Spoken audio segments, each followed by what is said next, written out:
Chapter 2, The Contingencies. Okay, start. I am off now.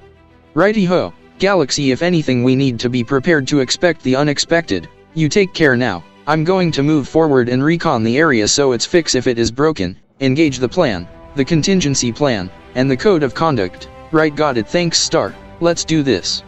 All the while strategy and tactics citing Meteor, seeing an opportunity to destroy his morale, placing him under immense pressure as is required for all situational challenges above that of the penultimate setting. Hasten a scheme to test his belief in adhering to the Intergalactic Medical Association's values and ethics, in addition to the Eco-Marshals ode to the Code of Conduct. Trickily setting up the airways to bombast tranquility with fakey-wakey let's just slap it together news, and sell it to make a profit, ha ha ha.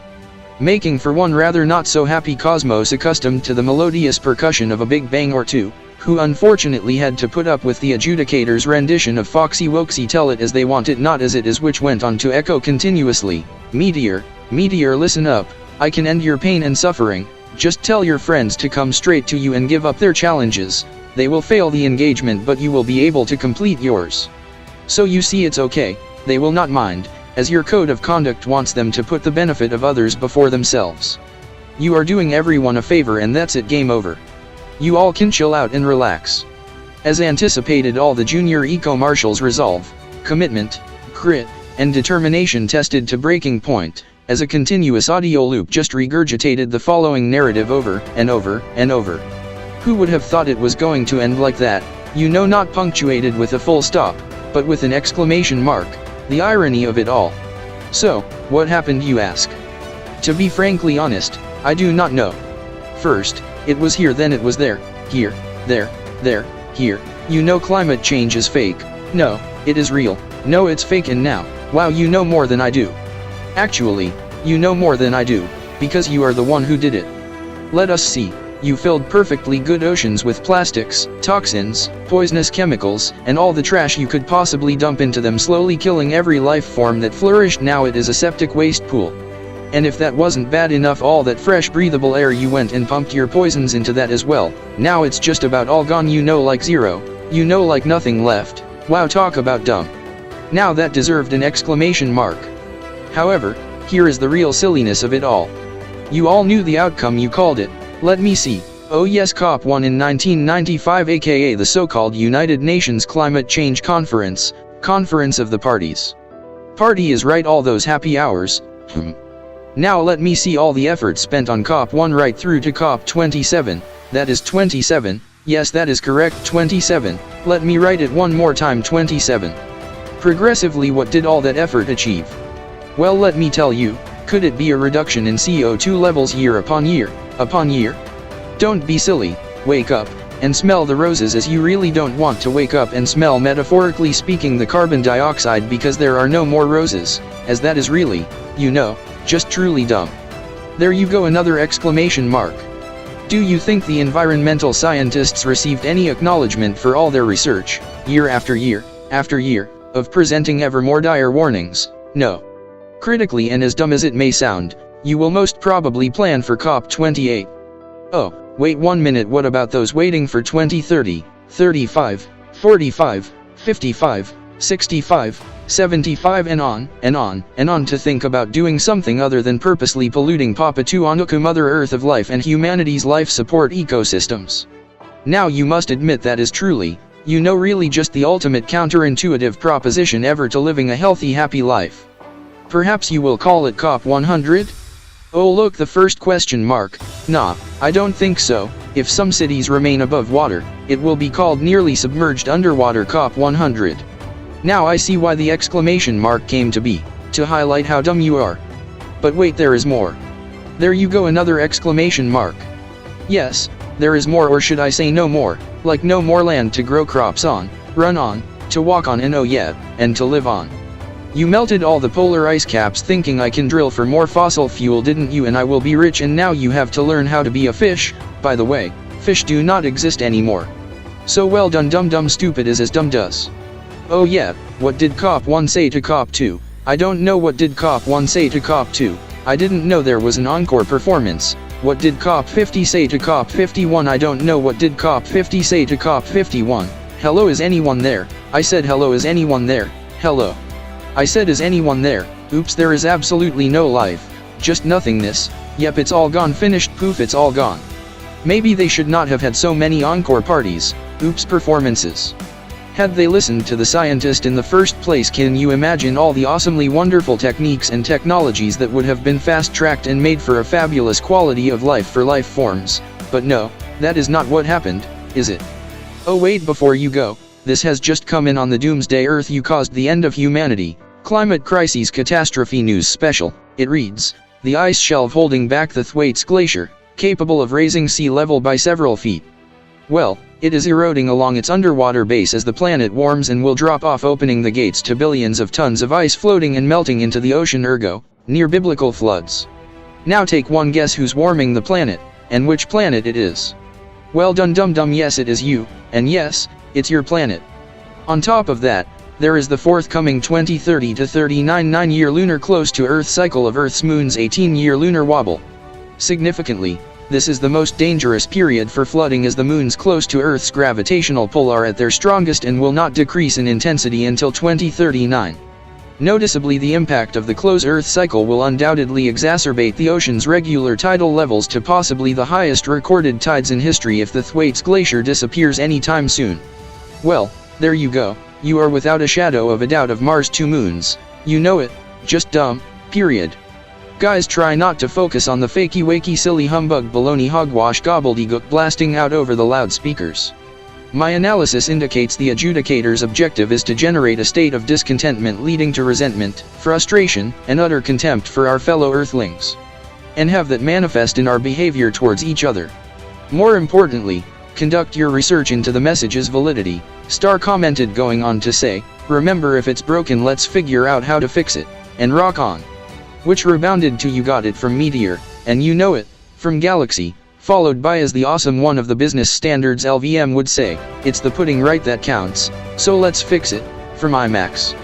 All the while strategy and tactics sensing an opportunity to evolve Meteor's situation to a higher level, engaged in fakey wakey news imploring him to give up his 2 friends and save himself if he wanted to reach his 9th birthday. Moreover, Galaxy and Star reaching their 10th, saying, do you think it will be nice to be stuck in a continual cyclic challenge never to advance, unable to move is silly, so give them up and you can all exit console.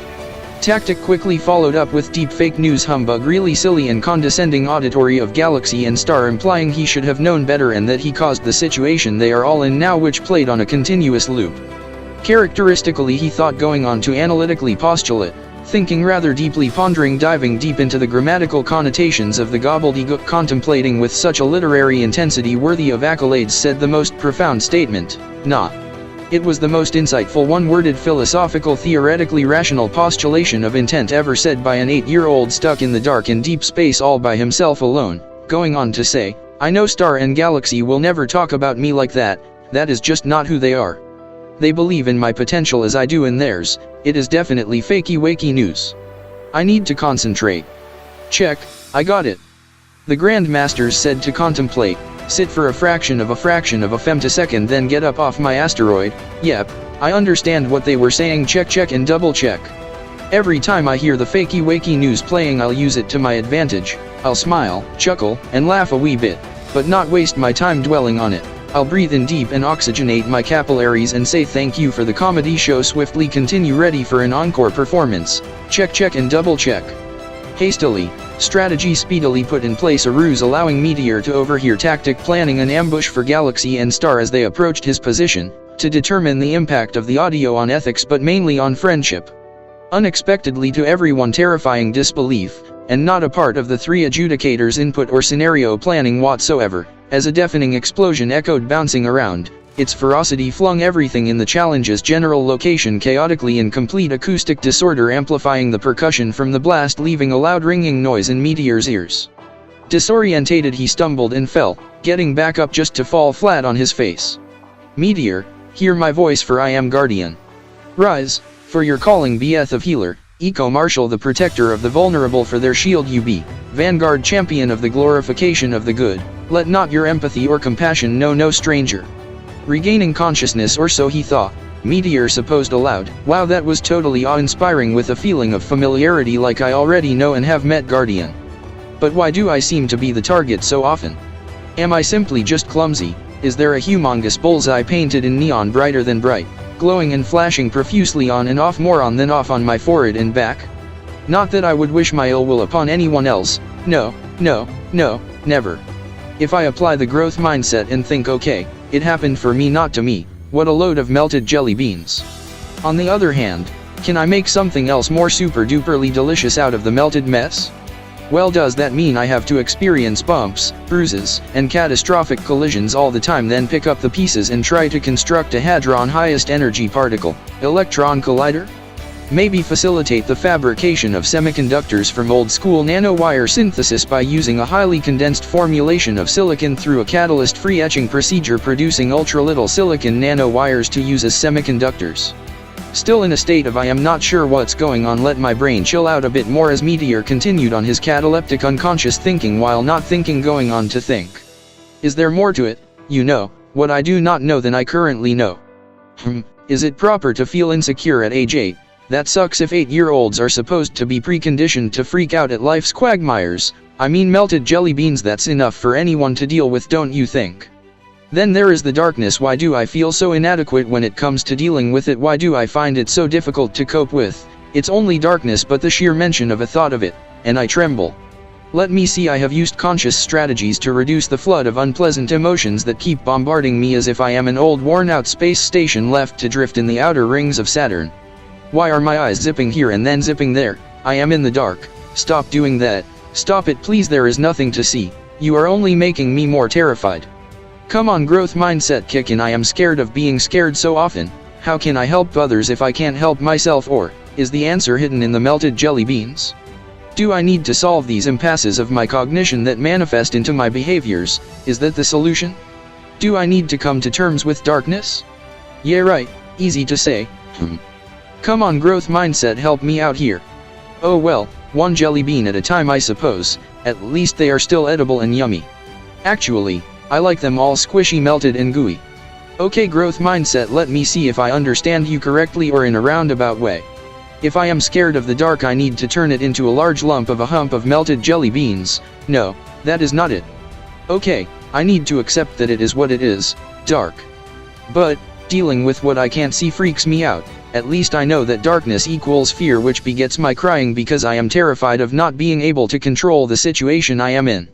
Right mind, we need to figure my predicament out as I have so much exploration requiring time I cannot afford to underutilize.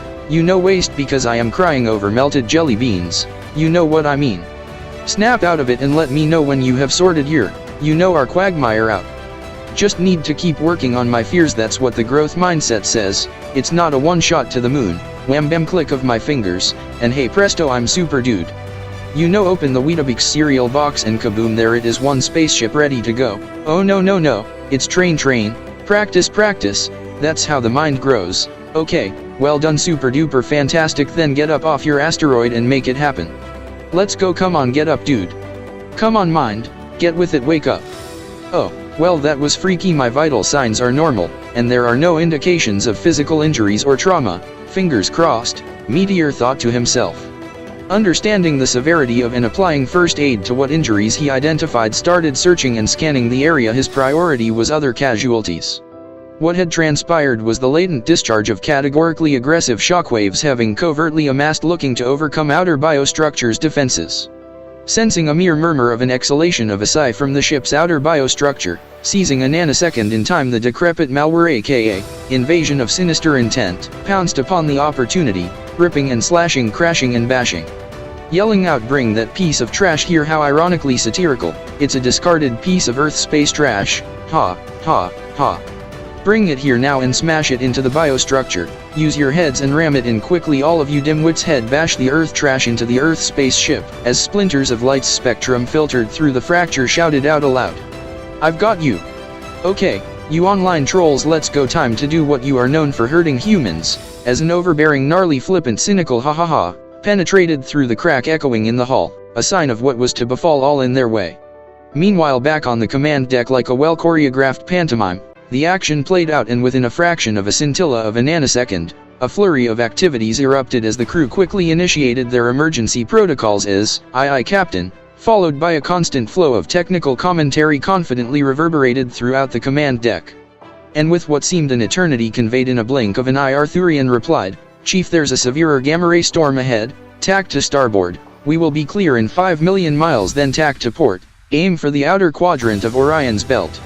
Also, the fleet's sensors indicate there is a significant magnetic anomaly emanating from the Kuiper belt, making the minimum safe distance 2 billion miles from Neptune's orbit. Critically, the oddity's composition shows a north-north electrically charged particle field. Consequently, our outer shields need to offset any vector force omitted, using a south-south magnetic field repelling the threat of the fleet being pulled into the incongruity's lethal zone, and being crushed to the size of a pea.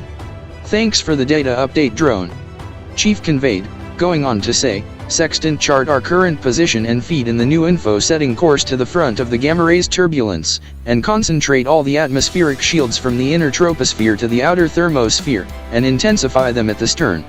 Therefore, they create a geometric plane forming a sail at the rear of the fleet. Then strengthen the shield's forward point, transforming the fleet's bow into an aerodynamic cutting edge, and add north-north and south-south magnetism as a protective component of the exospheric shield, enabling our ability to cut through any unforeseen electromagnetic, pulsar, or flight path disturbances we may encounter. Importantly, double-check that the triangle formed an equal-sided polygon with the fleet positioned at its center, maximizing our protection. Based on experience and our computations, we can minimize our vulnerability by optimizing the headwind generated by the storm to hyper-accelerate the fleet's momentum out of Echoside's reach." All of a sudden, wham bam boom. An electron particle burst smashed into the Armada's outer shields, then another and another, again, and again, and again. "What's going on, Chief?" "Captain, the shields are holding, they are showing no indication of depletion. The system read out are not able to identify the cause. Needless to say, they are not the missiles we detected previously. What are your thoughts on what is causing the explosions?" "1 minute, Captain." "Roger, Chief, carry on." Captain replied, "Sextant, bank hard port." "Roger, Chief." "Accelerate at max hyperloop 10 please, Sextant." "Stand by, Chief, max 10 in 5, brace, brace, brace everyone, 4, 3, max 10 now." "Sorry, Captain, I needed to adapt our flight path." "Master Chief, no need to apologize. When it comes to technical skills I don't possess, I hang my ego at the portal.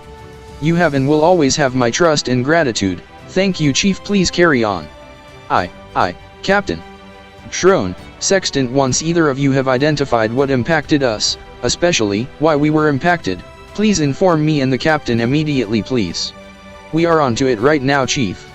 "Sextant, reports of an attack on the clan of Gamma Ray. It's not good news. Young Gamma Ray has been taken, kidnapped by all accounts. The modus operandi is extremely similar to Echoside and Despoticus Q." "Thanks, Sextant. Let me run the data on the residue of the impact area of our shields. We will need to determine if the hits were deliberate or indirect fire."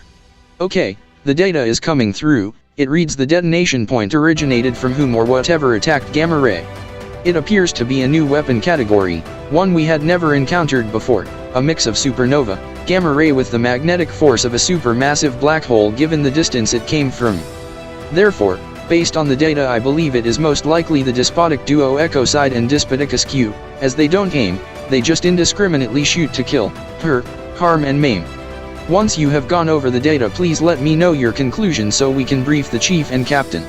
If you find a discrepancy, please table it so we can submit the best possible information that we can. I hung my ego at the portal.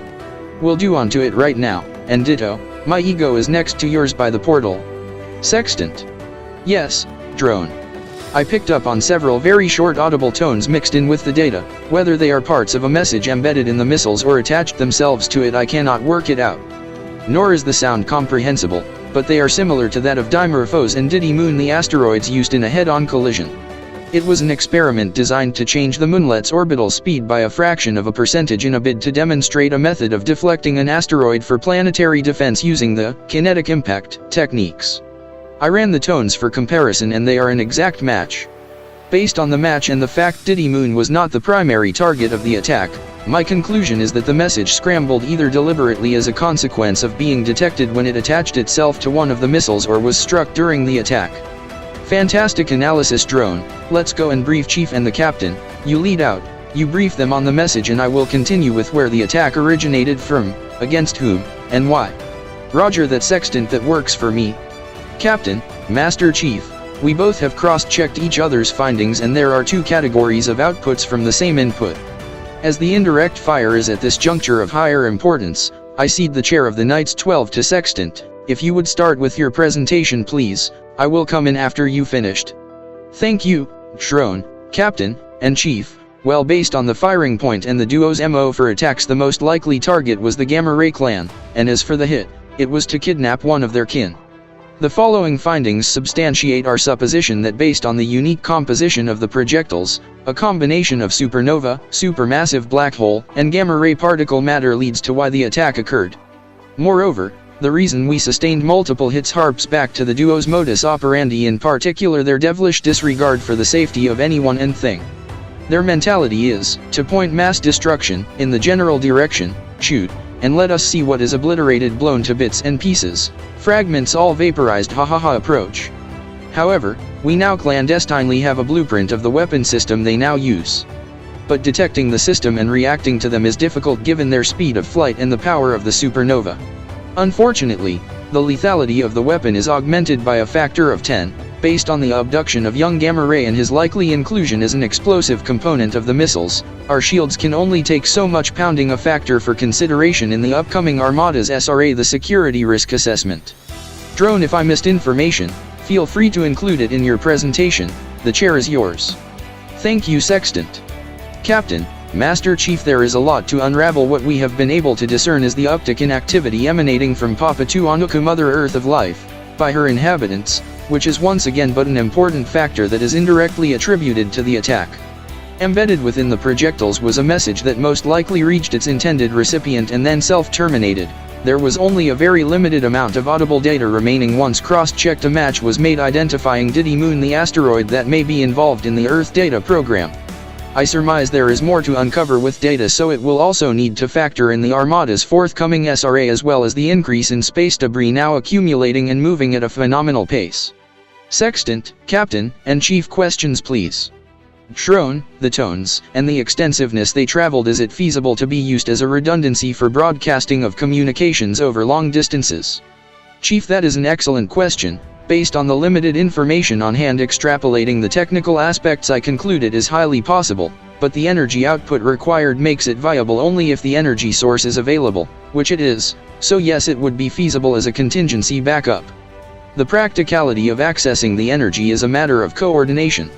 A point of note is that we engage with Gamma and both the clan of the Supers quite often, and a multilateral agreement is doable, Chief. Thank you, Drone. Excellent follow-up, Drone. My question is for Sextant. Sextant, the current output from our shields provided defense against the bombardment based on the energy harnessed from young Gamma Ray. How long would our shields hold up under the same intensity of barrage? Computationally, based on the worst-case scenario, the command deck would have a very limited window to evacuate, that is from the command deck to wherever is still accessible and operational. If anything, Captain and Chief, Drone and I seriously advise a high-level closed-door briefing as soon as Arthurian and IMAX are back on the command deck as a matter of urgency. Frankly speaking, Captain and Chief, we urge that as soon as the kids are safe and out of the console, that mission contingency be enacted immediately. I have formed my conclusion on the destructive capability Ecocide will have at his disposal and the fleet's current defensive capacity. Thank you, Drone and Sextant. Both Chief and I agree on your request for discussions followed by tangible action to have in place mission contingency at the highest level. Sextant, please confirm attendance once all members of the senior management team are seated at the round table, including the Grandmasters OYD and T. Please include Star, Meteor, and Galaxy as the senior of the junior eco-marshals, as it directly impacts them as well. Meanwhile, complicating life even further, the breach in the ship's hull was just enough to allow invasion of sinister intent to force ajar the fracture in outer biostructure. Just adjacent to where the trio was conducting, or more to the point, analyzing with a whole lot of faith and a thorough grasp of, get off their asteroid and put it right. You know, it, fix it with a dollop of a smidgen of ad-lib on the run, fly, on the go with no time to waste, let us get the challenge implementation over and done with, but we are doing it on our terms, which reverberated throughout the cosmos, rebounding around Mars, traversing the outer peripheries of Earth's solar system. Drawing a claim with a bout of simply chuffed, there for you guys rip-roaring encouragement that came from Earth's eco-marshals Iceberg, Cube, Kitty, and Pups. Also from the fraternity of Pakia, Clouds, and Big Bird's cousins, and the list goes on and on and on, stretching nearly into the next millennia, yep, as was mentioned, reverberating to, oh yeah, rock and shine on. However, with all that goes on in and about the cosmos, it was inevitable regardless of the goodwill. Nevertheless, it's still welcome, as I was saying, for chaos to ensue, and with Hall's defenses compromised, the onslaught began in earnest with a determination to trounce everything and anything in its reach before the entry point closed. Understanding the explosion was not part of the system's scenario strategy, expeditiously informed Console, who duly dispatched Resource Management aka RM to enhance strategy and tactics operational capacity. Upon arrival, RM, receiving a brief while on the move, duly sanitized the hull with ultra-high intensity bursts of positive illumination, thereby neutralizing the invaders with their malevolent intentions. RM's presence ensures the junior eco-marshals can fulfill their challenges and not incur penalties for a lack of preparedness on the part of her program codes, and are able to do it in relative safety. Analytically, she noted that external negative forces not associated with the program's manifestations were actually an existential threat to everyone's survival, of which RM's mandate provided the mechanism to ensure not only effective protection and duty of care for all involved, but also providing all participants, including her system, with a superior learning and leadership experiences. "Ibot Satrep, please." Arthurian, great to see you. The situation report is as follows. Firstly, IMAX successfully infilled into the system without any fluctuations by Console, who momentarily before deployed Resource Management. This indicates the neurocircuitry recalibrated after the initial shock of stacking offensive and defensive combat command actualizations above the penultimate level. Notably, the failsafe aborted, more precisely based on the data from the log entry. System termination was due to take effect, effectively ending the challenges. However, sensing something was not right, the command autonomously self-terminated, as Meteor had entered the system, thereby protecting his life force from potential deletion, as this situation is the unknown. Critically, in our analyses to follow when evaluating the challenge's evolutions, they now conform to the growth mindset cognitivism. A good example is the program evaluating Meteor's decision-making process. Moreover, the format change demonstrates that Console is fully conscious of Galaxy, Meteor, and Star's vulnerabilities and is compensating in real time to mitigate, minimalizing the risk without compromising their opportunity to use the situation to their advantage, as the only way out is to engage the platform until it cycles through the user's initial program inputs. Reacting to the precautionary order booming out from the intercom, "Prepare for evasive maneuvers," Arthurian and Ibot summarily uploaded to Console a surge of positive energy to compensate for any degradation resulting from the impact about to bear down on the Armada. Then it hit more shockwaves, each one smashing its way through bit by bit until eventually chaos stuck its nose through, planted a flag, and so began a reign of utter destruction. Pandemonium then barged its way in and took over, throwing everyone and everything not permanently affixed violently into the air. In the hullabaloo that followed the rumpus, knocked off his feet, Meteor stumbled, dug deep within, instructing himself, leaving no room for giving up, by expeditiously pushing the thought process he had planned for if this exact thing ever happened. It was the growth mindset in action, out from the textbook, into a plan, then practiced, and now in full swing, implemented with one outcome in mind, but flexible in achieving more, not less. Every gain became a mental milestone, never viewed from behind it, but always seen while looking at in the rear view mirror, fading into the distant past. With his evolution, a work in progress, Meteor is ever so determined to get back on his feet, and put his fears to work for him, and not against him, while he helps others, as that is his motivation, his persona extraordinaire, and one of his many a work in progress of defining characteristics. Regaining his composure, he reassessed the medical situation, identifying potential safe triage positions and improvised first aid resources if required. Suddenly a moment of relief beamed across Meteor's face, illuminating nearly all of the deck as he heard the sound of Galaxy and Star echoing from down the entry towards the emergency evacuation eco-pods. "Galaxy, Star, is that you? I'm over here." In an instant the deck fell into darkness as the ship jolted side to side, to be instantaneously illuminated in 10K high-definition pixelation as IMAX manifested schematics directing Meteor to RV-1, the rendezvous point currently occupied by Star and Galaxy. "Thanks, IMAX, and it's so good to see you." "You to Meteor, I am here in the capacity of your resources, used strategically, tactically, and wisely, our potential aligns to the realm of endless possibilities." "IMAX, I heard Galaxy and Star's voices, are they nearby? Do you want to go meet up with them now?" "Yes, but before we do, they would want me to present our plan and contingency, so if the situation goes poof up in cosmic dust we can carry on. Well IMAX, we are here and they are there wherever there is. Advantageously, as you are more attuned to the whereabouts of their location, I will follow your lead and provide the rear and peripheral perspective of our surroundings, complementing your forward view and providing us with an omnidirectional advantage.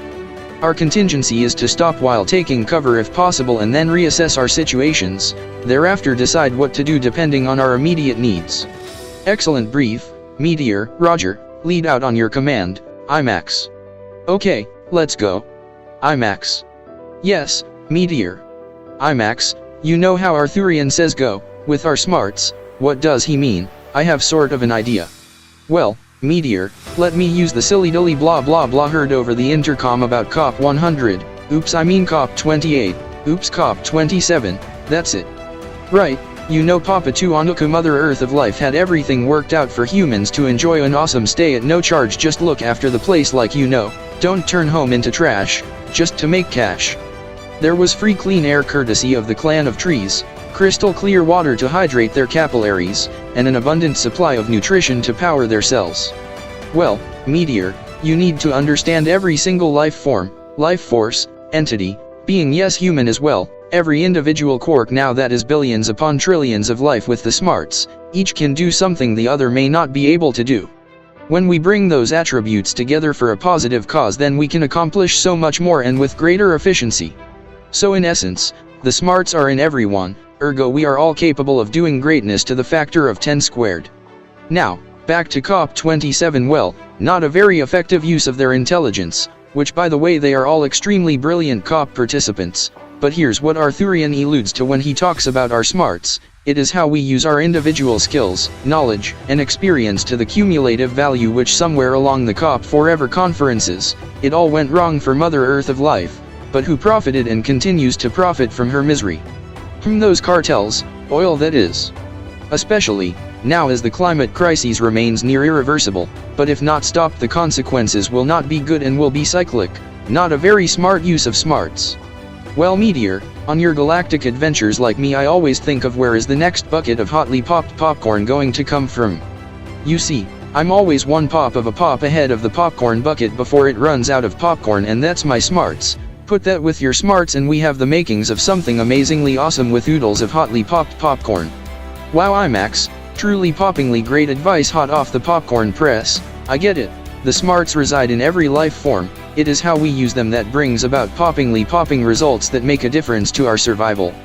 You got it in one bucket, well done, Meteor, well done indeed. All the while observing Meteor's inputs, follow-up actions, and manner of delivery, noting that his brief and analyses surpassed the challenge phases, command and medical proficiencies and operational requirements, stealthily strategy clandestinely evolved them to the next level without their knowing, bringing them both closer to exiting the challenges if all goes right. Moreover, if not, well it is back to the back of the line, to start all over again, now that sucks. Whereupon the stakes are presumably higher or possibly not, as that is for the challenge's evolution to assess then implement. Are you seeing what I am seeing Meteor, or is this a mirage? Is that a whooping big go in front of us, IMAX? I'm glad you see it too. I was afraid my focus was out of focus, but go where? Do we carry on forward, or go to our right or left, or go back? Okay, why will it not allow me to go forward? It isn't budging one iota. It is as persevering as waiterbot with my popcorn bill. Nope, it is still not letting me through to the other side. IMAX, let me try. Yes, that makes sense. Please take the lead, as this challenge may involve both of us and go could be intended for you to resolve. Well IMAX, we can't go back as there is now a wall behind us. Forward is not an option as go will not move and even I cannot squeeze past it. That leaves only the sides, but only I can fit through, and in all probability, you will be stuck here forever. No, that is not an option I will consider, it simply isn't. You hear me, program? If there is anything I have learned in my short but meaningful life, I learned from the best of the best, those tested under the hammer of adversity, and that is never to leave anyone behind, period. We can figure this out together IMAX, and it is not because I am scared of the dark, there I said it. I confronted my fear to make a friend and see darkness from a different perspective than I currently hold, viewed through a holistic lens. Well, That made me feel a wee bit more comfortable. I just need to keep working on myself, be aware, and improve. Okay, that sounds reassuring. Cheers, growth mindset. Max, why are you crying? I am sorry if I offended you in any way. Please forgive me if I did. My young super dude eco-marshal, Meteor, it is I who is confronting his fear. Yes, even I have anxiety. Mine is not having a purpose, not being useful to anyone and anything. I am crying in sorrow and immense happiness, thinking how silly I have been to hold such an inane perception. Your unconditional kindness shown to all highlights the fact that it is I who has created my cognitive conditioning of insignificance. We are all relevant, for we all be alive, therefore, we all are living. It is how we use the time that time herself has graciously bestowed upon us all. This challenge is exactly that, a challenge, and then some. Max, it changed to stop. Stop here, stop and wait. There is not so much we can do with stop, especially where we are at this point in time. Oops, is that it? Max, stop time. Meteor, that is a definite impossibility, hence the most likely answer, but how, and more importantly, why would we want to stop time? That is just ridiculously silly, as there are serious ramifications for doing so, impacts more than just us. I wholeheartedly agree with your conclusion, Max, on all accounts, with one caveat. Maybe it is, stop wasting time. Like, stop procrastinating. See, we both confronted a fear we both perceived we have, ergo, to move forward first we needed to understand in our way not what we thought we were afraid of, but importantly why. Now if we stop and do nothing to address our supposed impediment, then we will be stuck here forever, as if we would have been when dealing with go. Okay, I see stop is still impassable. Maybe we need to move it aside. Yes, let's try it on the count of 3. 1, 2, wow, it's gone. It worked, Meteor, well done. Therefore, words coupled with affirmative positive action is a component of achieving a meaningful resolution. There is a void. Why is there a void? That does not make sense. Wait. Meteor, could the void be a relapse? Max, you are right. Look, Max, please bear with me and let us sit for just a fraction of a nanosecond, then get up and move forward. Aha, you mean to get off our asteroid and fix it? Exactly, on the count of 3. 1, 2, 3. Look, Max, there are doors. 1, 2, 3, 4. I count 8 all up. They vary in width and height. None of them relates to our size. We can't fit through any of them. They are either too narrow or too high. Except if you climb on top of my frame, then fling yourself to the handhold sized door to your right, then up and across to the left, you can make it to the doorway at the apex of the wall. Max, I am not leaving you behind. That goes against everything which gives me my purpose. I know you understand what I am feeling. Yes, I do, Meteor, but analytically the doors represent resource optimization, and the same applies to both of us. We are resources in our fight for life, individually and as a team. However, I propose that the doors are a metaphor for contingency planning. We can climb up to the top using what assets we have with us, get to the top and find we need to come back down as we don't have the tools to go any further. They are still at the bottom of the climb. So you see, by developing our contingency, you are not leaving me behind when you go through the door at the top, as our preparations make us more likely to succeed on our journey of discovery. Max, the doors are reconfiguring, but I have a foreboding sense of déjà vu. Nevertheless, I cannot dwell on my apprehension of what may or may not be on the other side of the doors. Meteor, sometimes we end up at the deepest end of an Olympic-sized pool and we just learned how to swim, by leaping, knowing what we know now. The going isn't that much easier, but it is survivable, and one can improve with continued practice, and sometimes that practice is in real time. That is why contingencies, coupled with knowing others care about others, well, it takes away one reason not to procrastinate about jumping in the deep end, because we are prepared for the unknown, to make it the known. I am with you, Meteor. Hope and optimism, dispatched by Papa Tuanuku, Mother Earth of life, breaking through the fog of war, tactically traversing the vortexes of the space-time continuum to strategize with the captain of the fleet at destinations fortuitous. Sails set, hoist anchors, make haste, for vetoes to serve with extreme prejudice, repudiating the proliferation of parasitic totalitarian autocratic dictatorships infesting planet Earth's awesome humanity of fellowship. With hyperthrusts set at max 10 tack starboard aloft the cosmic breeze, momentum expedited expeditiously they cruise to voyage the pendulum of life's complexities, for interject they must humanity's hubris contemptuous accord towards its anthropogenic climate crises mitigations dealt extremely complacently. Navigate onwards they do, chart waypoints shining bright in heaven's skies to change the course of planet Earth's unfavorable destiny for doomsday demise. 'Tis not the inevitable fait accompli unless it's allowed to continue on deliberately. Ergo, hitherto henceforth idiotically limiting life to a mere footnote in history. And that ain't going to happen on our watch, period.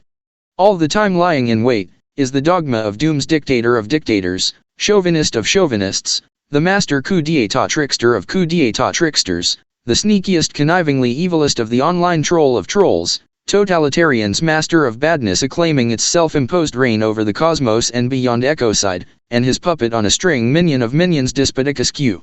With their ambush nearly set, screaming with all his putridness that he could muster, if any of you worthless pieces of unrecyclable discarded germy debris show even the slightest thought, even just an inkling of mercy towards those earthly person people thingies, and don't discombobulate them, you know, tease them before you vaporize and zap them into their kingdom come, especially those ostentatiously pretentious upstarts, wannabe goody two-shoes, you know, the ones who think of themselves as awesomeness personified, virtuously upright, kind-hearted, humanitarian, courageous and merciful, humble, intelligent, environmentalist, entrepreneurial, growth mindset eco-marshals. I will pulverize every one of you until you all cry. That pea-brain asteroid took out the dinosaurs, allowing those annoying, pesky, pretentious, irritatingly pompous people thingies to multiply. I will make sure that doesn't happen again. Change is afoot, and it's coming to a town near you, you pesky people thingies. I will appeal to the human few's best side, their gluttonous greed and insatiable lust. For lust, they have an unrelenting hunger for control, you know, to dominate over their own kind. Aha, I can use the dictators and junta, the cowardly thieves and murderous thugs who silence everyone to keep themselves in control over a country's wealth so they can party up like they are rich. Yeah, akin to how I broke young Gamma Ray and the, oh dear, never mind, and who cares anyway, crybaby frightened and begging for mercy life forms. I say they do or I'll lock them up in their millions, ha ha ha. Yes, there's more. I forgot there are some boards of directors insisting personal profits come before health, lives, and quality of life of their own kind. Oh, but wait, there's still more, the piece de resistance. Drum roll, where's my drum roll? Pooh. That's a fart, you smart-ass idiotic idiot of idiocracy, right? That's better. Yep, it's the cartels. See how they profit from the demise of species, made more enjoyable because they are also doing it to their own kind. They remain my favorite of all time. Yep, you know it. It is those money, magnificently manipulative, even still more money just for me oil cartels. Now that is just poetry in motion. Oh, the greedy few, where would I be without you? Maybe asteroid wasn't a pea-brain after all, just a knucklehead, ha ha ha. Condescendingly laughing annoyingly loud, enjoying the irony of his ghoulish ghastly game of Let's End Earth.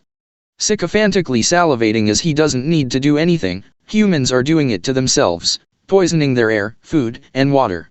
With all the hoopla going on, Ecocide couldn't help but giggle hysterically, bursting out in fits of laughter after seeing the devastation those people-person thingies done to their only home's planetary life-supporting environments. To top it all off, they are destroying everything needed to produce all those life-sustaining resources, like all the Amazon-type ecosystems, leaving Papatuanuku, Mother Earth of life, vulnerable. Ushering in humanity's lingering, painful, seemingly foreseeable demise, sealed and punctuated by pervasive clumps of putrid totalitarianism flying out of Ecocide's mouth at a super putrid speed, splashing splatters of repugnant everywhere, and on everything and everyone unlucky enough to be within bespattering distance of obnoxious himself, aka Ecocide. Celebrating the implementation of his rather devilish plan, screaming at his minions, viruses, you all better dig your way into the galactic adventurers, the eco-marshals ship's outer biostructure, and infect with unrelenting ruthlessness, fester and fester. Make sure to embed yourselves and go septic wherever you can, make them suffer. Meanwhile, the galactic adventurers' armada voyages on with bullish contingency plans in hand for what may come next. Exiting the space-time continuum suddenly, optimism and hope reacted, sensing tyranny's catastrophe in wait, with ambush detected their serendipitous RV rendezvous, alerting the captain to a tete-a-tete of the fleet's somewhat speculative fate, but not yet a fait accompli. As they continued on their journey to meet with Lone Star to liberate precious souls chained in shackles by evil's regimes, autocratic, non-democratic, who claim everything is theirs, and genocide to those who oppose its demands of total submission to surrender sovereignty to autocracies, for it says, I own you and all that there is, and that is that. Yeah, right, Mr. Dictator. What a load of, #bahumbug, hear God's words, you own no one, nor will you ever in everlasting perpetuity. Moreover, I postulate more than speculate that it is highly probable that life can do so much better in your absence. Furthermore, I conjecture even your reflection prefers a change, booking your one-way flight into the maelstroms of the vortexes of the forgotten. Sorry, I digress. Back to business. As I was saying, heeding the warning signs, breaking through the tranquility of a new day, came the order no one wants to hear. Battle stations, everyone, battle stations. Missiles approaching from the stern, evasive maneuvers, sextant, set coordinates for the Andromeda Galaxy, maintain all shields at maximum capacity, Arthurian and Scribe, analyze our flight path and mitigate as needed, keep the navigation deck and me in the loop, Chief, get us out of here. However, somewhat rather inopportunely, just before the engine's hyperthrust kicked in, missile after missile rained down, exploding relentlessly, flinging viruses everywhere. Haphazardly, Murphy's Law, epigram, known as adage during its day job, pessimistically postulated, inferring, anything that can go wrong will go wrong, but going one step further by rationalizing, adding, anything that can go wrong will go wrong, and it will, at the worst possible time. Well, wouldn't you know it, just at that precise moment as Meteor pressed enter, a virus with a divisive, acrimonious attitude infiltrated the code, corrupting his data, starting a chain reaction whose end states could influence history with monumental repercussions. What's more, only when left unchallenged will Murphy's Law impede life's journey with impunity, ensuring an amicable outcome for itself and not others. Calculatedly, at the exact instant when adage uninvited interjected, so did we. We enthusiastically infused awesomeness into life's chaotic complexities. You know it, we brought Murphy's Law to the attention of the junior eco-marshals with a comprehensive, user-friendly, positive growth mindset, problem-solving, intervening galactic adventurers, optimistic if it's broken, get off your asteroid and fix it, caveats of covenants, a stay of proceedings specifying doom and gloom is not life's conclusive inevitability. You know, a fait accompli, a must-be, a likely certainty of Murphy's Law's pessimistic presumptive probabilities. However, if it occurs, seen analytically, advantageously, it is an intersection where loving living life sees a whole lot of multiple exploratory directions that can be, even in times of adversity, a brief turning point, to pivot or advantageously not, on get up and goes, you know, positivity's growth mindset's self-determining journey navigating through the realm of endless possibilities, futures fantastic, yours to make. Eagerly brimming with anticipation, the junior eco-marshals assembled at the Milky Way Intergalactic Space Station's offensive-defensive engagement simulation console, ready to put their heaps upon oodles of hours of relentless training, preparation, and rehearsals into action, testing themselves with challenges at the penultimate level. Hi Galaxy, hi Star, great to see you both. What exercise settings are you two on? I'll input the data while my biorhythms are in sync with the ship's neural programming. Hi, Meteor. For me it's the intergalactic ultra extreme engineering under combat conditions. I'm preparing to defend my gold medal title in the upcoming games, thanks Galaxy. Star, what's your setting? It's the junior commander's intergalactic strategist and tacticians under combat conditions. The fleet is entering uncharted flight space, now is a great time to hone my skills and engage progressive techniques. And you? I have my finals coming up soon, so it's the intergalactic medical resource improvisation, ethics management, and protocols under combat conditions. Check ladies, all done, my challenges awaits my input, let's meet up and conflab on sharing and the optimization of available resources, and also chat about tactics and contingencies, then rock on. We can rendezvous at the first intersection of the meridian of the space-time continuum, aka RV1. Check, I am off on my mark in 3, 2, 1 mark. Without hesitating, Meteor, primed for the experience of his young but budding career in multi-life force medicine, began his adventure as he meant to finish it with gusto, and the exponential expansion of his neural pathways' intellectual evolution. With a final check of his kit ticked off, satisfied, he speedily zoomed into the training simulator console's data-coded programming bit streams. Looking back, called out Galaxy, "Hey Galaxy, happy birthday, the big 9 today. That's just simply awesomely super duper cool. Hey, don't let old age slow you down, I hope you can still keep up with me." As they all chuckled aloud, with Meteor going on to say, "Birthday festive triple scoops of vanilla ice cream on a cone with heaps of yummy chocolate flake bars on the top are on me when we get back." However, unbeknown to the trio, their conversation enthusiastically but oddly somewhat overly intentionally after a sneaky, festering virus septic germy-led hostile takeover from a previously failed hijacking attempt, echoed rather rambunctiously loudly, creating massive tidal sound waves taller than the Empire State Building, that began weaving in and out of consoles coding without a sense of control. Chaotically the sound waves started crashing and colliding, forcing bit streams to divert numerical symbols and non- and binary equations into a bearish spin. As anarchy reigned, precipitated by that virus with a divisive acrimonious really bad attitude, as it clandestinely infiltrated the Milky Way ISS outer biostructure. Festering away virus bid its time metastasizing into a new and yet undetectable strain of an overly covered somewhat insipid malware that crept into effect. Seeing shadows rapidly getting bigger and bigger, Meteor quickly dipped, then swiftly sidestepped colossal collision as odd numbers and fractions, whizzed past at hyperspace X New Shepard Virgin Galactic VSS Unity super duper sonic speed just about turning him into a percentage, a statistic.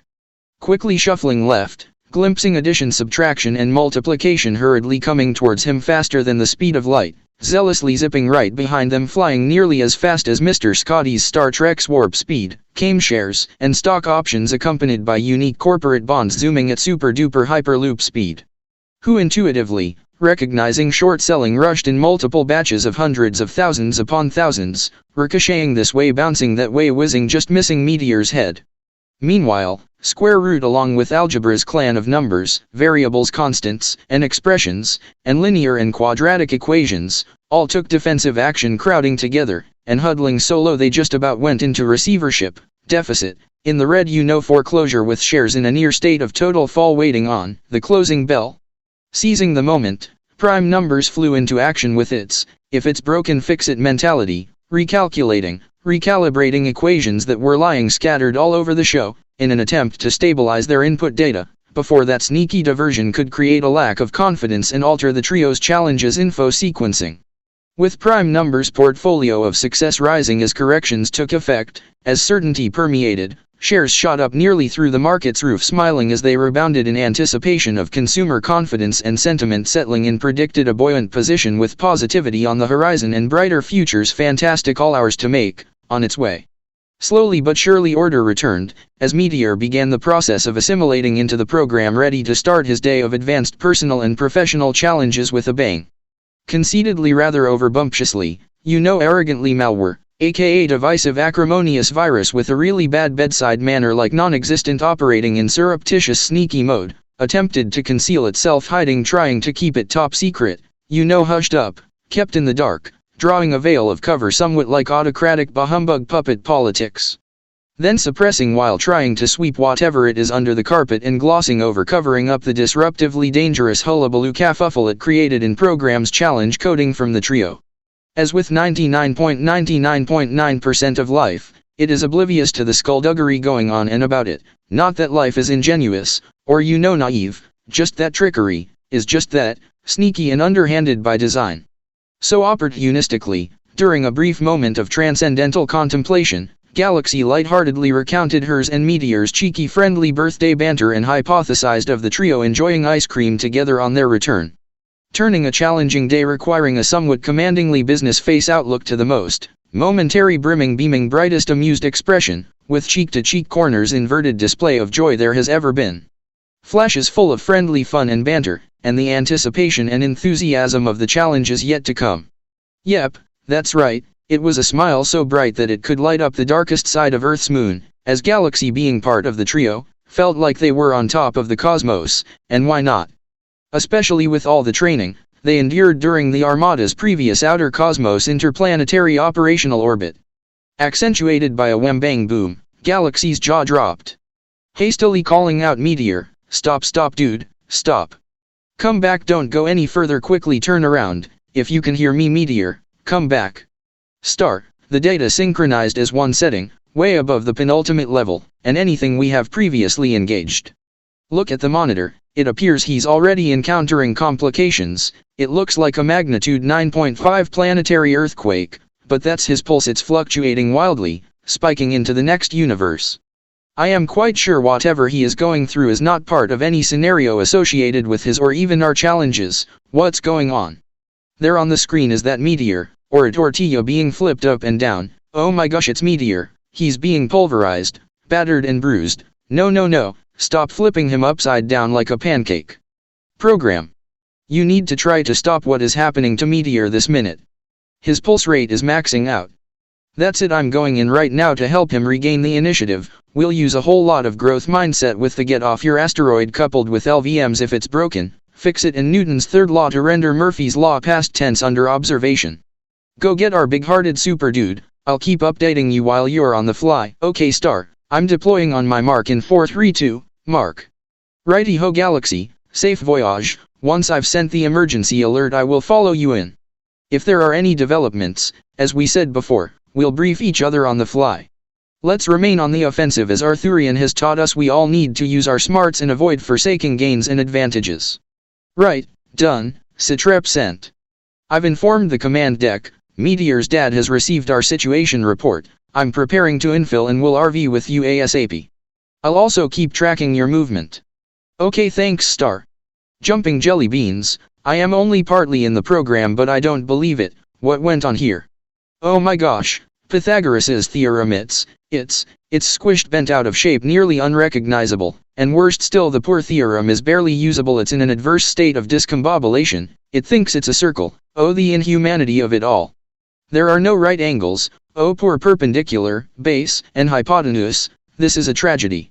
And over there, oh my golly gosh equations are not adding up, their formulas are incalculable, for the sake of pure mathematics, geometry, and algebra, where is the humanity? This is just excruciatingly intolerable, we need to help them out. Righty ho Galaxy, well noted. We will need to be aware of the disorder that's been created and factor the variables into our calculations, plans, and contingencies to help them out of this. This is madness. Sheer madness. It mostly mimics mainly maniacally misguided maelstroms, motivated Machiavellian manipulatively misleading manifestations of multiple mathematical miscalculations, melancholic mayhem. 2 right Star. I totally agree, it enjoys causing errors, inaccuracies amongst equations, how simply vile, just abhorrently detestable, that is all I can say about that. It's walk the talk time, you know, if it is broken then we better fix it. Galaxy, it's Star, I feel your pain, and support your endeavor to help arithmetic regain its accuracy. Righty ho, I'm deploying into the program now. Here I go on my mark, in 3, 2, 1, mark. In Hyperloop style, away Star went zipping and zooming beaming, doing old school tech maneuvers, tweety tick-tocking, metaversing, shimmying here, pirouetting there, dashing down, then zooming back up, trying out all the defensive moves while in relative safety, or so she thought.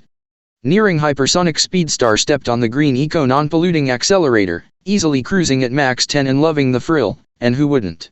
Rounding the corner on the final straight, the exhilaration, the freedom of flight and the sheer excitement, thinking aloud, what a rush. Now, this is why I train so long and hard for moments just like this. As Star's body flight motion quivered at max 10, adjusting here, then a smidgen there, she was back racing light speed, who by virtue of being light, is always available for a good honest hyperloop zooming beaming super faster than fast race. All of a sudden, there they were neck and neck, and there it was again, the final corner, but that's the way of the challenge, the unexpected is to be expected. Now this time, she thought to herself, heading down the final straight one more time, well she hoped it was. Dropping to max 9, ready to amp it up, her adrenaline spiked as she came out of the corner, wham bang. Star's nose, lips, cheeks, and forehead began impersonating an accordion, collapsing in on each other, as her feet flew in at light speed, slamming squish, boom bang into the back of her ears. Sensing a wee bit of self-consciousness tippy-toeing in, head, torso, and limbs rapidly and commandingly, with an overabundance of confidence promptly regained their stoic composure, expeditiously accelerating a wham bang rebound as Star's body instantaneously sprung back out in supersonic hyperloop speed, which was outwardly followed by an understandably somewhat rather long loud bleep bleep bleep, gee whiz, that hurt. Sympathetically, it was akin to a space mosquito flying into the ship's observation deck whoppingly wide windscreen. Understandably, we believe the bleeps could possibly be Morse code. I digress. Okay, back to business. The bleeps were immediately followed by oops, sorry dad. Noting the incident while tending to her injuries, Star refocused on helping her mates who needed support. Meteor, Galaxy, can anyone hear me? I am stuck here in nowhere land within the simulator's coding, dangling like in limbo, suspended in midair. I just came to an abrupt halt. Hey, if you guys hear me, I'll try and establish comms with you soon. I need to regain command and control of my current predicament, bringing it to a more than favorable conclusion on my terms. Star over and out. Excuse me, Console, but this particular incident requires your immediate action, as it is definitely, without a doubt, undeniably illogical. It is simply nonsensical behavior for a reputable system to engage in. Furthermore, there are neither strategic gains nor tactical advantages garnered from what is continuing to occur. Plainly, the action that led up to my forfeiture of participating in the challenge is not in compliance and fails to act in accordance with fleet policies. Worst still, it is contrary to the spirit of the Ode to the Code of Conduct. I believe she would rule in my favor based on the purpose of the challenges, to gain operational experience, which I cannot achieve while stuck here in limbo. Star, this is Guardian. We have yet to meet, but know my words as honorable and transparent. Follow not blindly a system question, even that of your own, for Eco-Marshal you be, resolute and compassionate defender of the glorification of the good. Let your words be eth of commander, caring and humble. As a leader, let your actions leadeth in fellowship, but seek not service in your name, but service to help others. Rock and shine on. Thinking appreciatively, wow, that was totally awe-inspiring, with a feeling of familiarity like I already know and had met her. Analyzing Guardian's advice, Star hypothesized that based on the parameters of and in accord with their challenge inputs, program's platform demonstrates an anarchic design longing for a substantial infuse of the growth mindset, positive effectivity, eco-marshals get off your asteroid, and a whole lot of LVM. If it's broken, then it's the putting right that counts, so fix it. Support. Excuse me please, Console. Pursuant to regulatory standing orders, we, all entities of the Armada, cannot enter into asymmetrical, disproportionately lopsided fleet scenario-based activities. Especially when they do not add value to either party's intellectual evolution, and when frozen in time, stuck here in midair in limbo, unable to move. Clearly, this incident represents the extravagant use of what is undeniably the most precious resource, unable to be reused once spent, time. Most importantly, it waits for no one. When it is gone, that is it, and X. Upon reflection, Console confirmed that Junior Eco-Marshal Star's delivery of fleet regulations, citing coherent command criterions of the program's non-compliance, duly acknowledging Star's deliberation of the facts as correct. Fittingly conceding the system engaged in an arbitrary manner not aligned with the challenge inputs. Whereupon Star received full marks for civilly expressing, while clearly under duress, communicating a well-articulated rationale, through her calm demeanor of delivery, and the underlying rigor and substance of her proposition. After reassessing the prevailing conditions, and reformulating her advance, Star highlighted that their challenges now contribute to what is clearly a team mission, and how they as eco-marshals add to their inevitable success. Additionally, the determining factor is how they implement their challenges, as critically important as the actual challenge itself. Galaxy, this is Star. Can you hear me? Over. Star, this old school tech is meta-tweeting tiki-talking communication, is coming across as broken, and barely readable. Well noted. Let me zoom into the land of the long white cloud, and connect to the real versus GPLs, yes, app climate rejuvenation calibration celebration platform, right, done. Hi, Galaxy, can you hear me now? Roger, you're booming and yes, appingly, fantastically, audibly loud and clear. Over. Cheers. Importantly, after I encountered footnote aka moment in time, what is clear for us to succeed in a critical takeaway, requires our steadfast adherence to the foundations underpinning each of our challenge inputs. For me, it revolves around the contextualization of the fleet's command regulatory framework. Likewise, regarding Meteor, it will most likely be maintaining his unwavering ethical approach toward all life forms in need of care. Calculatedly, factoring quantitative computational probability, yours is the accuracy of your structural designs in harmony within the confines of a circular and sustainable resource management log frame. In addition, I have alerted the command deck and downloaded our challenge data so they can mitigate from console. Moreover, I optimized our continued survival and synchronized all our biorhythms to the iBot's duty station's overhead monitor. Lastly, coordinate and use our cumulative knowledge and experiences to survive the challenges we encounter, as they are the most difficult imaginable. Okay, Star, let's rendezvous at Meteor's designated primary convergence point, the first meridian intersection of the space-time continuum, codename RV1. If there are changes to the location, we can brief each other on the whereabouts of the new RV coordinates wherever they may be. I concur. Cheers, Galaxy. Immediately upon receiving the news of the junior eco-marshal life-upending predicament, the captain called the senior management team, aka SMT, together, going on to instruct, "Command deck, listen up, please. I need to facilitate an emergency meeting. IMAX, patch the multi-sensor visualization platform to the captain's chair at the round table. And ensure my commands for the defense of the flotilla from the projectiles targeting us are linked directly to their intended recipients." "Aye aye, Captain. I have rerouted all terminals to function from your position with the option to go mobile, allowing you to move unhindered with the assurance of maximum coverage." "That is totally fabulous, thank you, IMAX. Arthurian, please call and bring the round table to order. The senior management team has assembled, Captain, and the chair of the Knights 12 is yours." "Thank you, everyone, for coming at such short notice.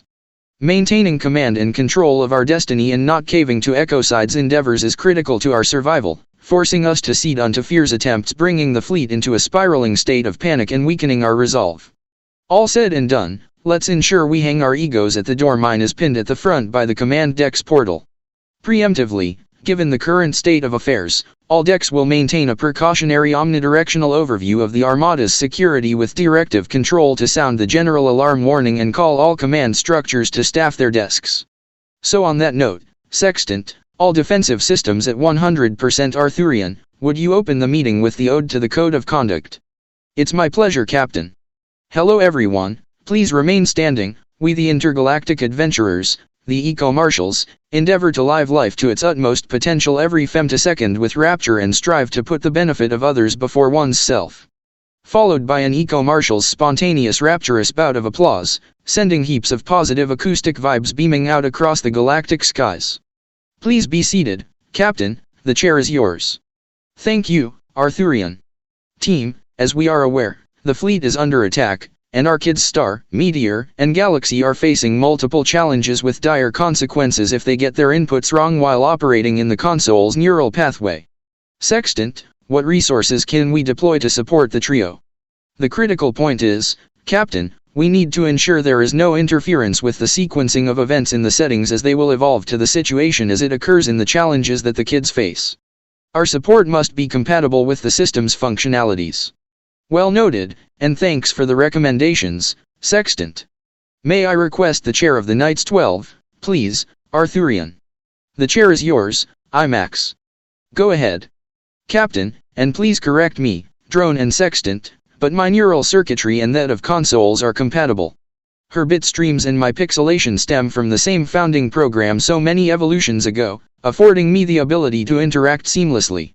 Ergo, I can provide optical and auditory messaging to the trio as their rationale will determine the inputs, inevitably, their outcomes. Chief, Doc, Arthurian, your thoughts, please. If there is anyone who can motivate the junior eco-marshals with unbiased logical, and if need be, with positive, persuasive information, it's IMAX."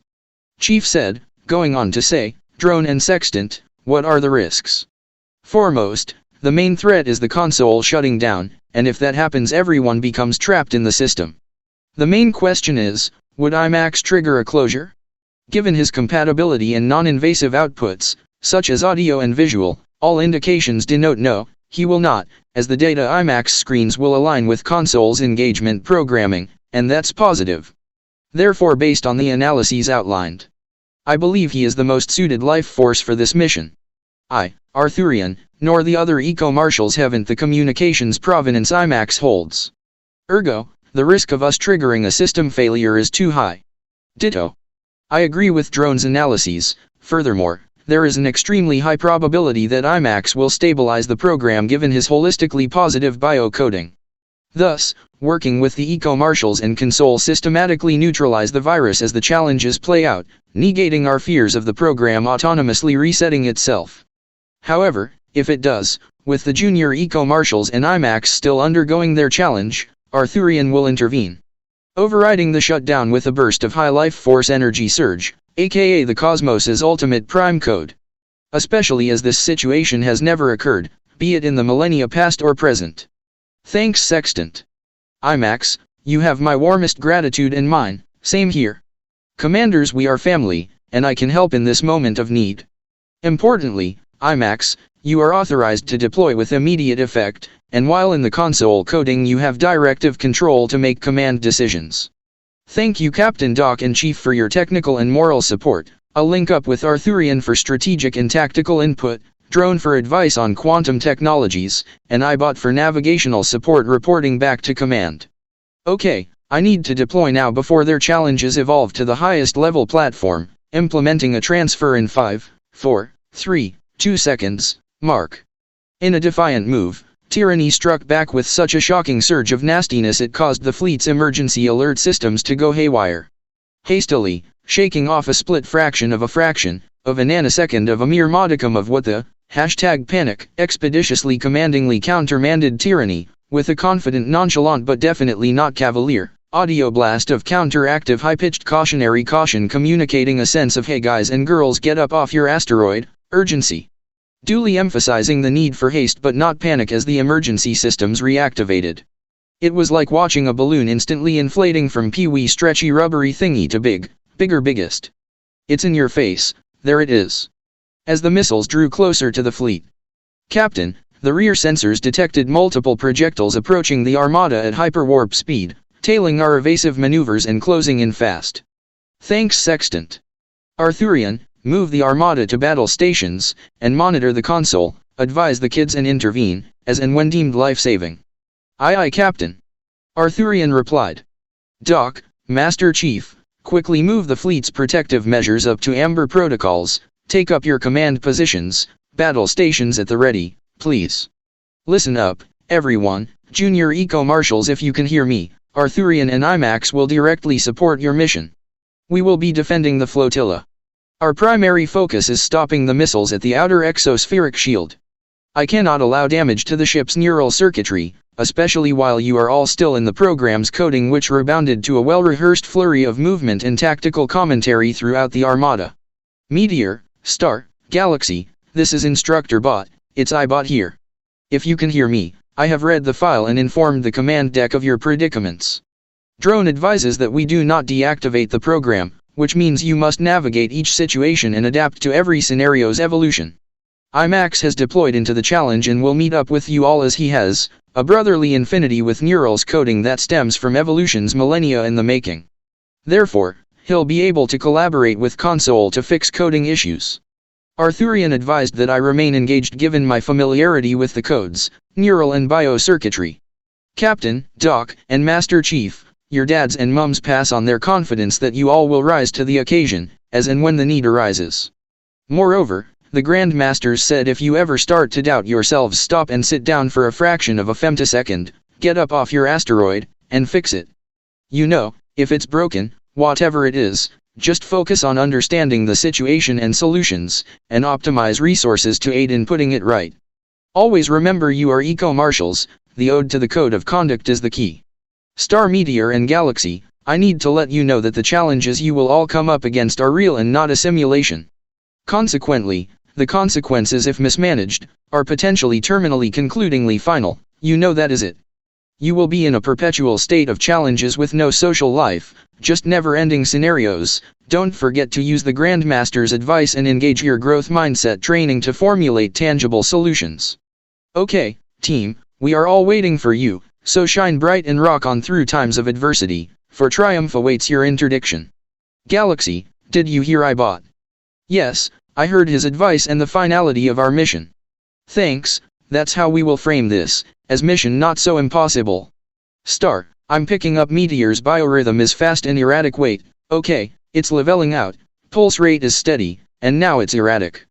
He's communicating with us, based on console's programming, he is confronting command combat strategies and tactics. He's still being flipped up and down like a pancake. Meteor's advantage is his superior medical experience, how to control his pulse and his skeletal system in conjunction with his physique to manage pain and minimize injury. However, tactics may use that against him, hoping he will not disadvantage himself if we are in danger and contradict his medical moral values. Be on the alert. Strategy will not hesitate to use all of us as bait, pitting us against each other. His pulse just spiked off the chart and is still climbing. I need to check it out. Take care, be on the watch for an ambush or entrapment scenario, rock on Galaxy. I'll RV with you as soon as I'm out of this, not quite sure what to call it. Well, it is not a vortex, per se, it's more of an in slow time, frame by frame, time for coffee and donuts as I write a thesis on astrofusion particle generation, while simultaneously getting my hair done, so much time on my hands. Vortexes. Cheers, Star, let me know when you are back out zooming.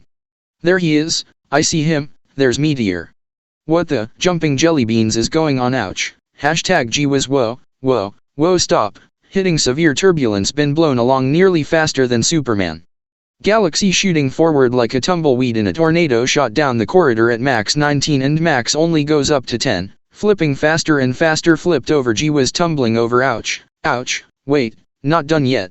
Galaxy uncontrollably tumbled in tumble motion mode, rolled even faster and faster, tumbling over, GWIZ, then ouch, and GWIZ once again flinging Galaxy unceremoniously into the ceiling, then back down to the floor at speed as she went on to slam into one side of the corridor.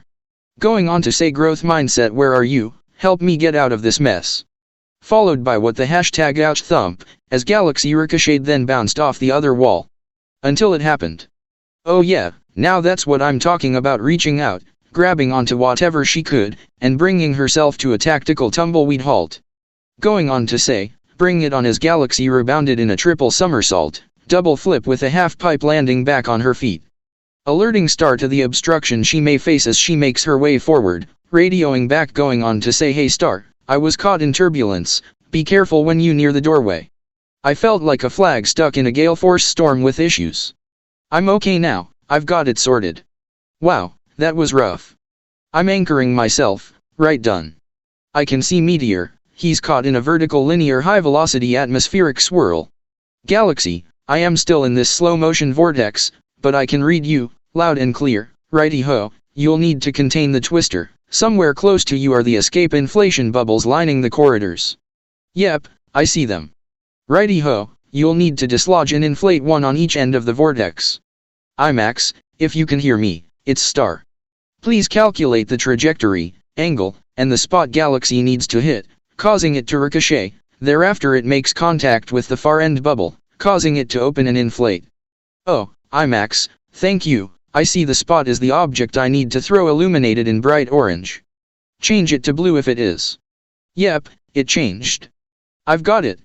Galaxy, you have to expand both ends at once, pre-positioning yourself next to a bubble. Once you throw the object, activate the bubble next to you and quickly move out of the way of the containment area. Importantly, you'll need to zip away from the danger zone as fast as you can, then zoom over to a pre-selected area, and hold on to anything secured to the wall in case the vortex escapes, so you don't get trapped in its spin. IMAX, please ensure you can monitor Meteor's situation and Galaxy's interdiction. The contingency plan is to rapidly reassess their situation and engage all available resources we have in the entire cosmos that can respond. Will do, Star. I am expanding my cosmic bandwidth to expedite instantaneously on request, right, it's operable. Okay, I have the target lined up, right, here I go. IMAX, calibrate my aim and show the line of flight. Thanks, I'm aligned to the target, aiming, ready to throw on my mark, in 3, 2, 1, mark. Yes, both ends have inflated. No geez, I am trapped. I'll try and wiggle my way out, that isn't supposed to happen. Hey, bubble is expanding too fast. I can't move. I'm stuck. It's smothering me. The pressure is too much, it's hard to breathe. Meteor, I can't.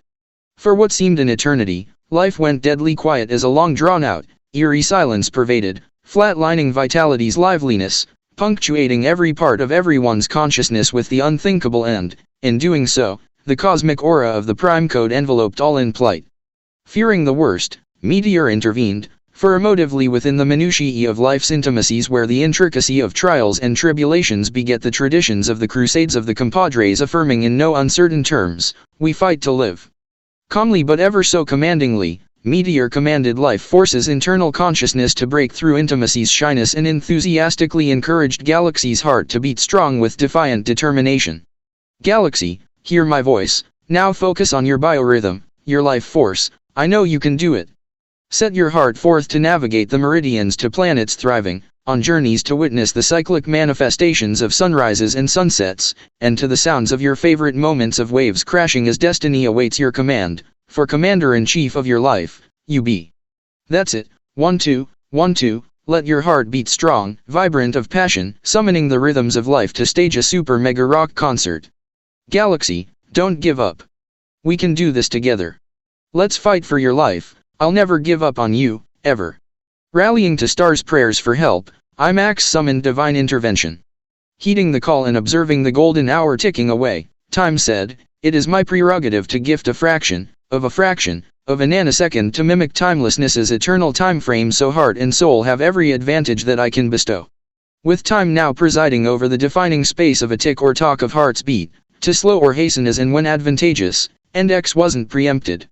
And as Meteor's life force continued on its mission, with their life-saving interdiction going on to say, "Come on 1-2, 1-2, 1-2, no Galaxy, no, wake up, please wake up, it's me Meteor, no don't die. Please take my life force, my heart and soul, take them now. I am not asking for your permission, gee whiz, Galaxy, come on, live. Please." Meanwhile, waiting in the stillness of life's continuation's indecisiveness, Silence reached out his hand to usher in quietness's permanence. With immediate instantaneousness, Meteor's heart and soul summoned every ounce of conviction to push through internal bashfulness, calling upon the totality of life's vivacious spirited exuberance, their mission to fill every void of silence's intent with joyous, cheerful celebrations, loud of pomp and ceremonies, for loving living life is worth fighting for every breath and every heartbeat. Favorably in the minutiae of time, plans and contingencies unfold with exactness's exactitude. Sextant, please send Bubble the following, computationally calculated precise pinpoint with no tolerance for any margin of error static electrical charge, to perform as a defibrillator and help invigorate Galaxy's sleeping heart. Done, Meteor, let's do it. On my command, stand clear, in 4, 3, 2, 1, clear.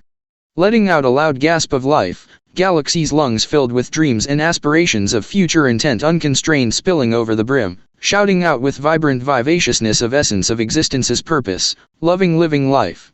Consequently, as Bubble exploded, the pressure pinning Galaxy down flung Meteor inadvertently like a rocket far into the furthermost darkest recesses of the deck. As Bubble's outer structure came in kinetic contact with Galaxy's jacket, a static electrical charge of calculated energy energetically evolved, generating the precise amount of electric current needed to wake a sleeping heart. Understanding the seriousness of the situation, Moment in Time instantaneously released a well-coordinated collaboration worthy of scientific accolades of an extremely bright streak of energetic yet sensitive, gentle but determined naturally occurring electrostatic lightning that surged and then discharged a message live. And so the surge grounded through the zip of Galaxy's coat, to hail with boisterous lungs, "Awaken, O tender heart." Going from 0 to max 10, Star accelerated out of the go-slow vortex to fall wham-bang flat on the floor, skidding and sliding biff-bang-boom straight into the wall, coming to a graceful stop as her momentum vanished in an instant of coming out of the vortex. Focusing on the plight of her friends, Star quickly made her way over the Galaxy, calling out, "Galaxy, Galaxy, Meteor, are you guys okay?"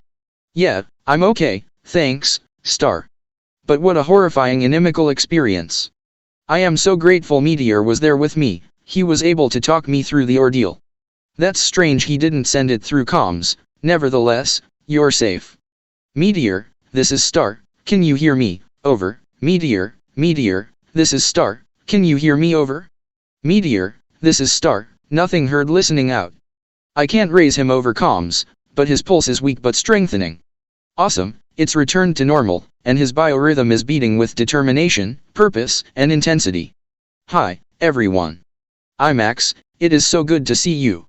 Star, Galaxy, excuse the witticism, you know, pun. I'm over the moon, so happy to see you both are as well as can be given the challenges thus far. Now let's reassess the situation, discuss our plan and contingency, then go RV with Meteor. Excellent IMAX, I concur, ditto. Here's the schematic of the deck. We are right here, in this case, X does mark the spot. IMAX. Yes, Galaxy. Back there, do you know what happened? Firstly, I felt Star's prayer of compassion, a call to help you and Meteor. She was trying as hard as possible to get out of the, go very slow, I'm not in a hurry, so see you in the next 10 years or more, vortex, to your positions. Understanding the essence of a prayer's cosmic vibes, I called all those able to support to assist. Time gifted a fraction of a nanosecond. Perceptively, Arthurian dispatched the aura of the prime code of the cosmos its mission, ensure life was not constrained or thwarted by negativity. Overtly aura shrouded both your hearts and souls in its aura so you two could work out life's complexities without being compromised. Here is what I observed, the two ends inflating, the vortex dissipating, and meteor falling to the floor unconscious. Then the far end bubble bursts, it appears, it autonomously deflated, in doing so provided a possible escape route. What about his voice, as meteor talked me through my ordeal, helping me to induce my heartbeat and rate. As you know, I'm IMAX, the essence of communications in all realms, and I was privileged to observe the meeting of hearts and souls in both your times of near fatality, and the conversation that took place is way above my metamorphosis evolution's cosmic clearance. You know it is not mine to declassify. It is with the utmost passion of all the reruns, screenings, and promos I have witnessed. Also, I unequivocally, at this precise moment in time, right here right now, say, loving living life is worth fighting for, especially within oneself and when helping others. Oops, I digress, sorry. No IMAX, it is okay. We love your authenticity of expression, please continue. Okie dokie, here I go, sensing something was out of whack, malfunctioning, you know, like the team of aquatic marine specialists from the fraternity of Paikia would say, it's Paka you know, broken, yep, like screwed up. Anyway, inflatable rescue pod, also known as Bubble, detected he was squashing you. And that is when it exploded, kinetically generating a medically precise, well-coordinated zap. As expected, it delivered a static electrical charge reinvigorating your sleeping heart. However, the hyperthrust created when Bubble busted, the back blast, as Newton theorized, the third law states that, for every action, there is an equal and opposite reaction. The result picked up Meteor's unconscious body off the floor, gently maneuvering him way over yonder, depositing him all the way down the furthermost twists and turns of the deck, down there somewhere. So, Eco-Marshals, Galaxy and Star, what is our plan? IMAX, Star, Meteor, and Arthurian, wherever you are, thank you so much.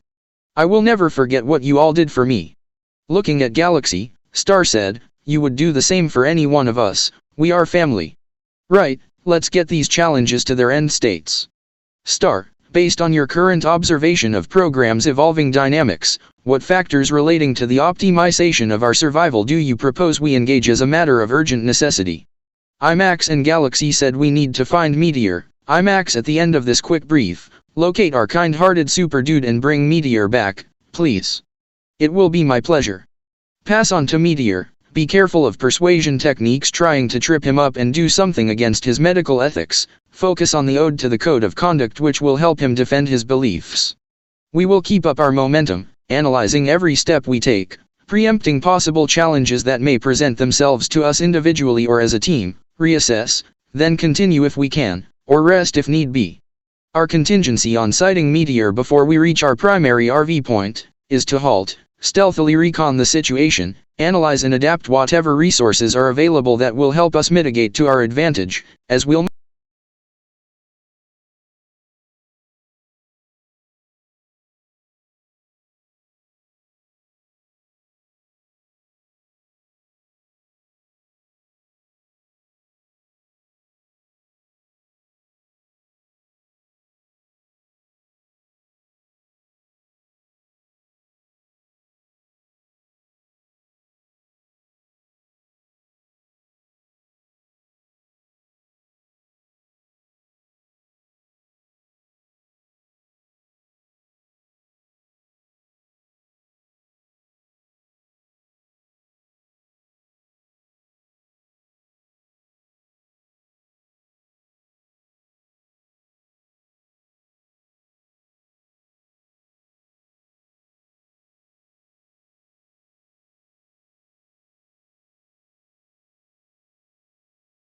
Chapter 3, Get Off Your Asteroid. IMAX, where are you? Are we in the deep dark vast emptiness of the outer void? It's absolutely pitch black, I can't see my hand in front of my visor, it's difficult to see anything or even hear if anyone is nearby. Am I alone?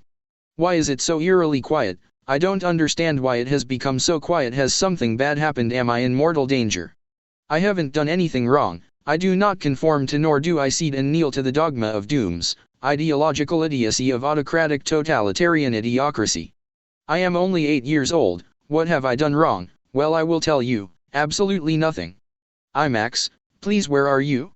I am stuck in the cold scariness of the nothingness, and it's closing in, just smashing, bashing, collapsing all around and on top of me. It's never ending, like I'm in a tumble dryer set on hyper, faster than faster, over and over. Don't worry about the energy bill, never ending cycle. IMAX, darkness is closing in, I'm surrounded, trapped, I need to see what is on either side, you know, things that compromise my longevity. I want to grow old and enjoy my 9th birthday. All that self-help therapy. Why aren't you here with me when I need you the most? You're gone, evaporated. I feel so abandoned, left to fend for myself as I try to handle the terror that's stalking me. I can't cope with being unable to see where I am, or what is around me. Why do I fear darkness? Now I'm feeling even more insecure than ever. Maybe if I try to sense where I am, and assess where things are within my vicinity, I might be able to regain a modicum of control over this internment of misery. Right, I need to act and do something, as I can feel anxiety creeping in. No, I'm starting to tremble. Quickly, I need to recapture control. Wait, what is this? Check, there's the bottom. Stomping his foot, thinking aloud, check, that's the floor. Well, it's a start, but where are the walls I'll try to make my way over to? Ouch, what the? Why is there a metal beam here? Am I in danger? Where did it fall from? It must have fallen from above. Oh no, geez, where am I? Mom, Dad, I'm scared. IMAX, help me please, where are you? Crouching down in the fetal position, as darkness closed in, strengthening its grip over Meteor, becoming ever darker by the minute, now pitch black, even fear quivered in its boots.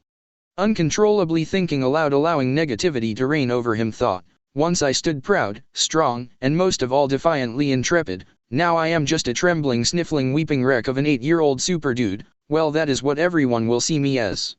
There was no IMAX to promo thrills and spills in super awesomely real motion, the universe's ultimate motivator on the big screen of intergalactic entertainment.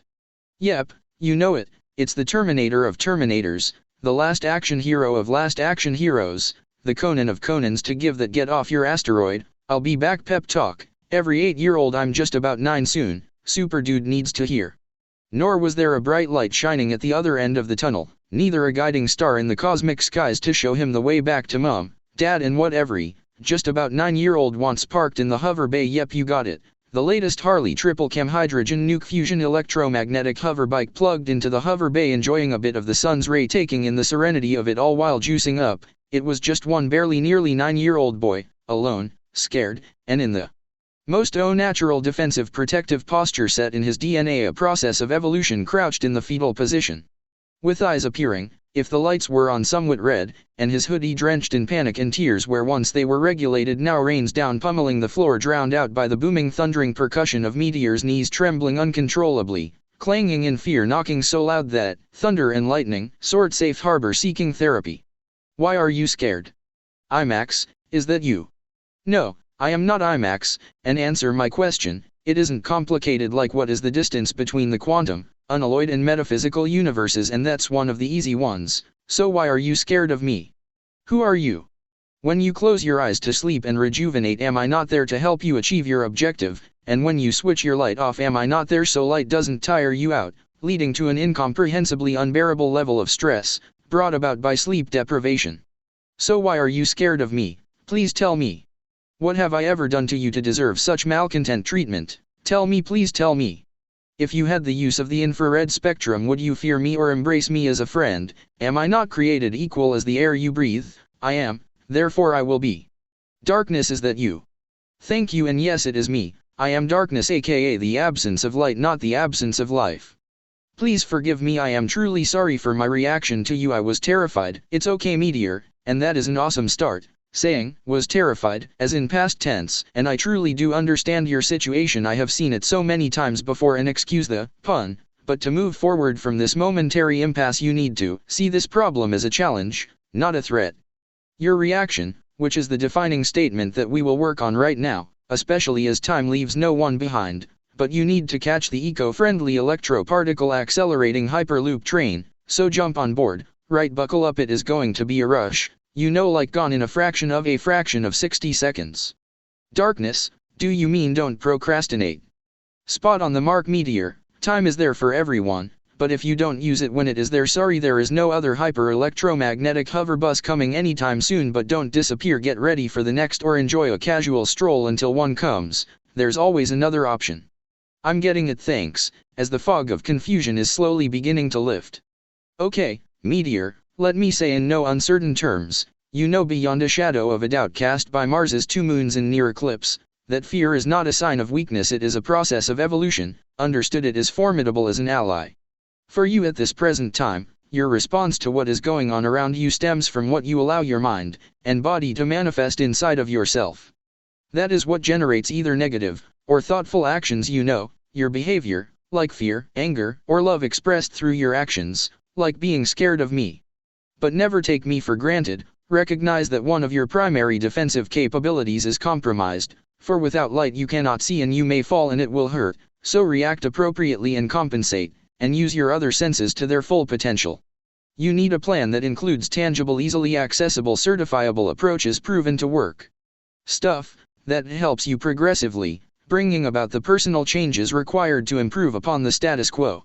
You continue to demonstrate that your passion remains the head driver of Perseverance's momentum, so that's awesome, you know it, just absolutely fabulously on the right track, following the signposts, going the right way, you're on course, yep, a plan.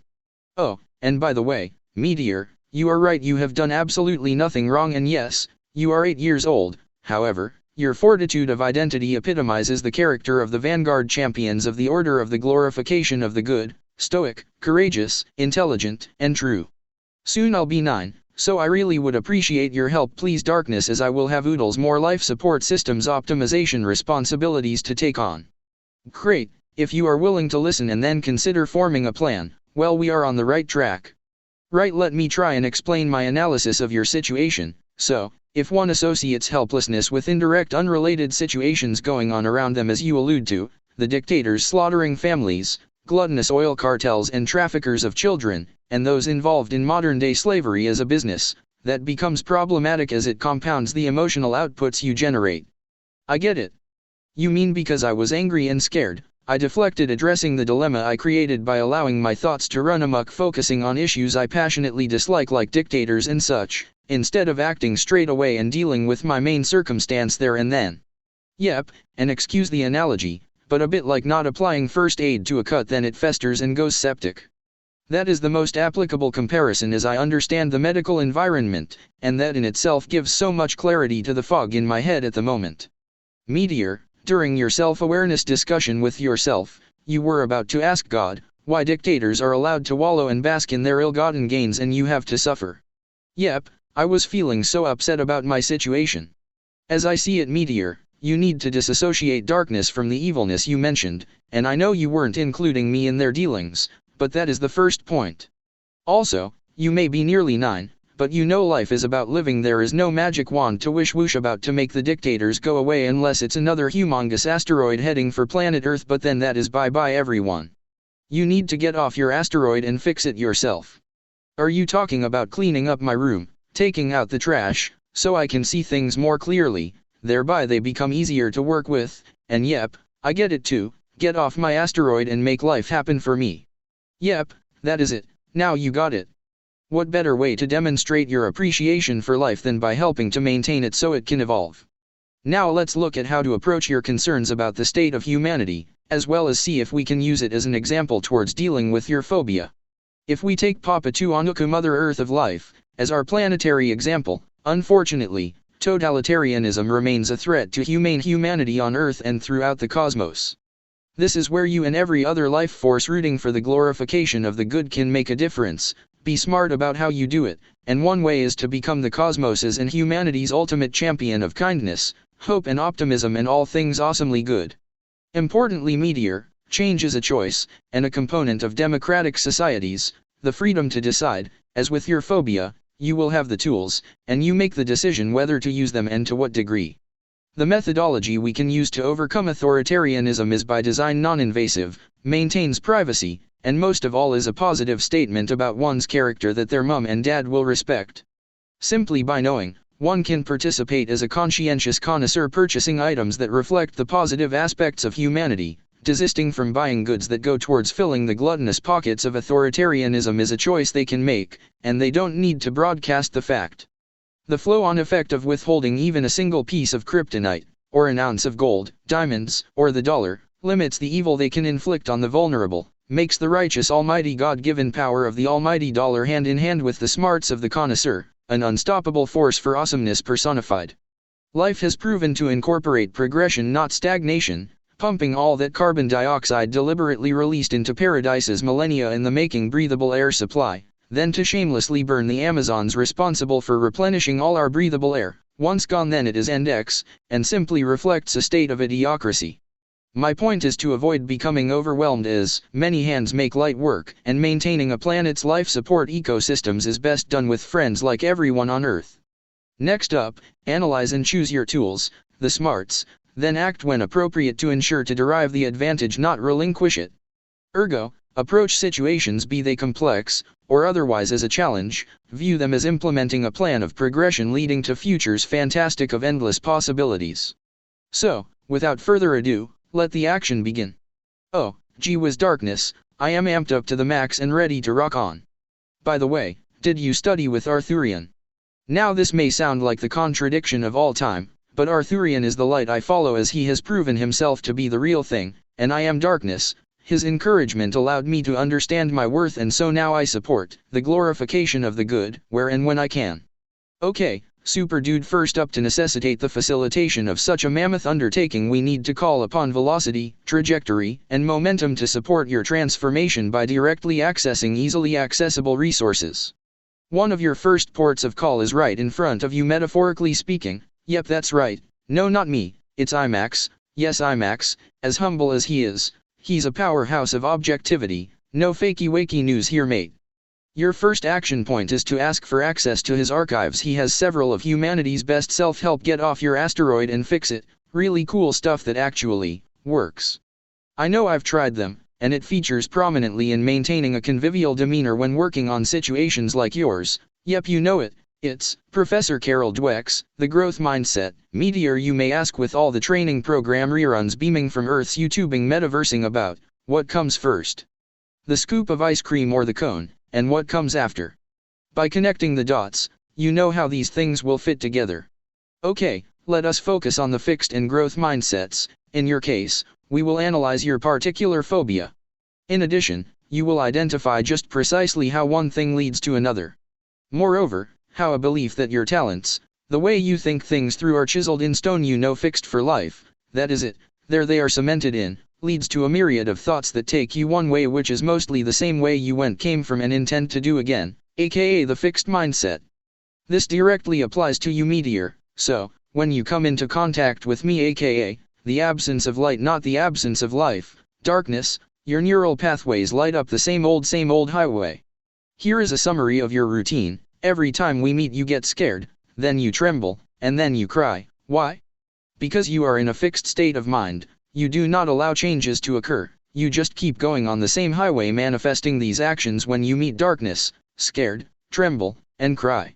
Hence, your cognitive process relative to me is that you have arbitrarily maintained the entrenchment of a repetitive outcome, an end state that is keeping you in stuck modes. Like trying to run away from a hungry dinosaur who is just a tad bit #off upset because the price of hamburgers has gone up due to the somewhat "it's here, it's coming, it's on its way" recession, except to outrun the 100 miles per hour when walking. Dino hungry saurus, you are using a treadmill set on 10 incline, worst still, it's in reverse.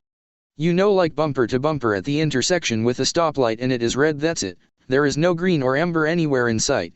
You know, just a single red light with no plans of going out for dinner. But you keep taking that same old highway with no on or off ramp, you know, and leads straight to the red light. Now that is the fixed mindset, aka entrenched state of mind as it pertains to you. Okay, then the question is, why would you stop at a one-light traffic light which is always red for stop?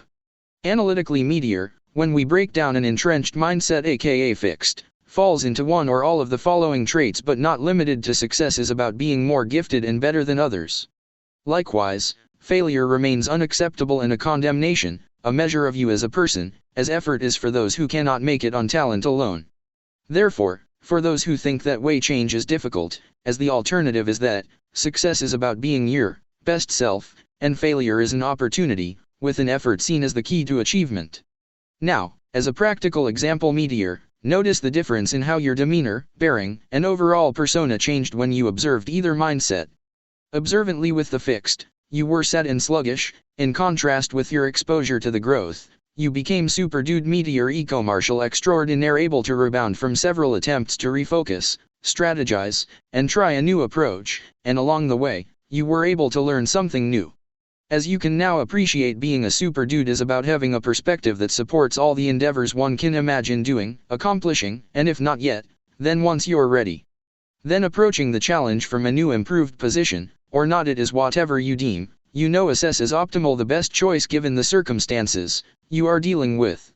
Furthermore, knowing that with the correct mindset and the belief one's abilities can be transformed, cultivated, or improved leads to a multitude of different thoughts and actions illuminating their pathway towards entirely different outcomes. Hence, the neural pathway that leads you down to the same old stop sign of fear, tremble, and cry will now connect to a fresh batch of neural pathways. Once that happens, you will link and light up a new on-ramp from the stoplight onto your superhighway. But be mindful, if you do not continue with making and linking your neural pathways, you can fall out of remission and back into an anxiety attack. Take note of what triggered the setback. Also understand it can occur at any time, preemptively, to offset a reoccurrence. Next time you enter the realm of darkness, don't automatically stop at your same old stop sign. Be prepared. Know that you are in control of yourself. Everything else around you is fluid, so they will do whatever they want to do and they don't control you, you do, period. Then expeditiously take the diversion onto the superhighway and blaze, shine, and rock on. Now Carol Dweck, the esteemed author of The Growth Mindset, affirms, failure can be a painful experience, yep, that's for sure. But it doesn't define you, you know it. It's a problem to face head on, deal with, and learn from. Oh yeah, shine and rock on. Likewise, how you think about a problem is important. Is it fixed, just slightly too hard for you to solve? Or, growth, have you just not solved it yet? Ergo, for you, an nearly 9-year-old boy scared, trembling, and crying doesn't a Meteor, eco-martial, super dude make. With continually following up on your self-help therapy, well, your phobia of me becomes the catalyst to set you free. As for the alternative, there isn't one. Okay, super dude, Meteor, to summarize, the growth mindset is your foundation to build upon, the framework to construct with, and the platform to launch from. Oh wow, darkness, this is just totally just fabulous. I thought I lost my way, but in reality I gained an understanding of what is possible, more importantly how to bring the changes about. Next we will check out all the construction material, the design plans to follow, and the action plan to build and link your new superhighway. Are you ready to start laying the bricks and mortar, the bio-cabling, and overhead superhighway illumination, Aurora Borealis Northern and Aurora Australis Southern Lights? Why not start with one of my favorites? Yep, it's Admiral W. H. McRaven's commencement speech. Check it out on the Old Tech UB2B. From here we will examine how the building block, in conjunction with the growth mindset, connects the new neural pathway from the same old stoplight to the new on-ramp, then cruising down the highway on intergalactic Route 66, and enjoying the ride. Through recognizing the higher meaning of tasks, such as routinely making one's bed to the highest possible standard, then some, regardless of how tired and #off you become, you still complete the job with the same passion and perseverance you had when you first started making that bed.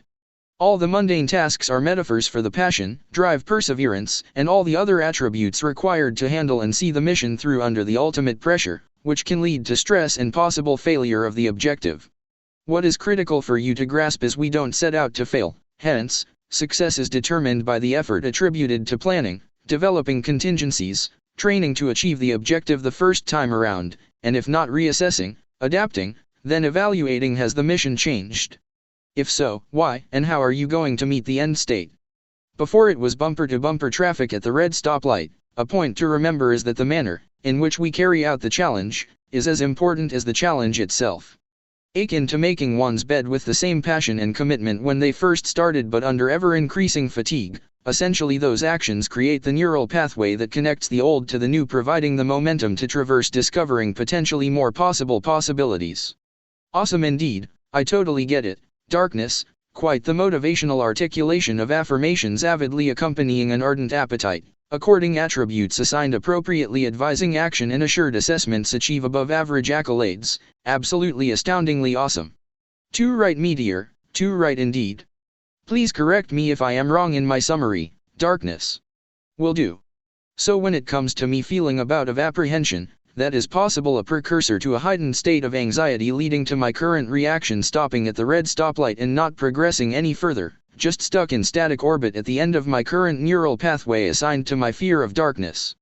Now, by consistently applying my plan of action of engaging new things and doing them with the same level of conviction, if not a higher, then that creates new linking neural pathways turning the red stoplight to amber and then green for go.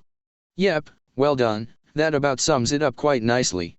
Okay, Meteor, you will find Tony's, Benjamin's, and Sean's self-help motivational channels remain beyond contestation the best out there based on, you know it, the science of things, credentials to back them up, no fakey-wakey news stuff here.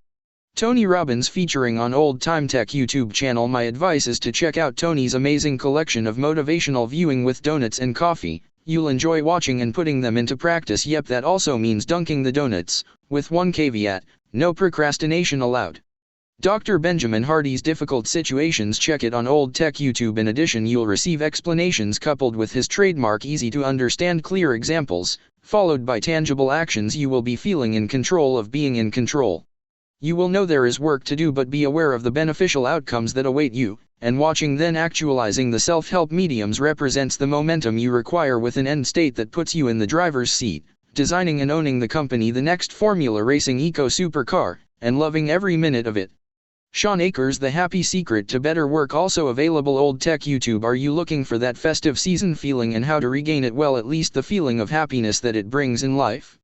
Sean unveils the sequence you need to do to start the process.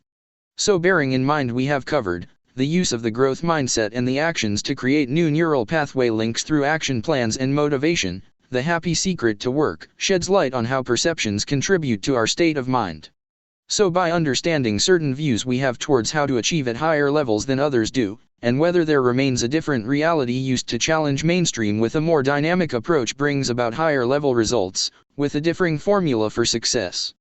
Well, Meteor, there is a lot to take in, but that is what our brains yearn for. Yes, global, humane humanity.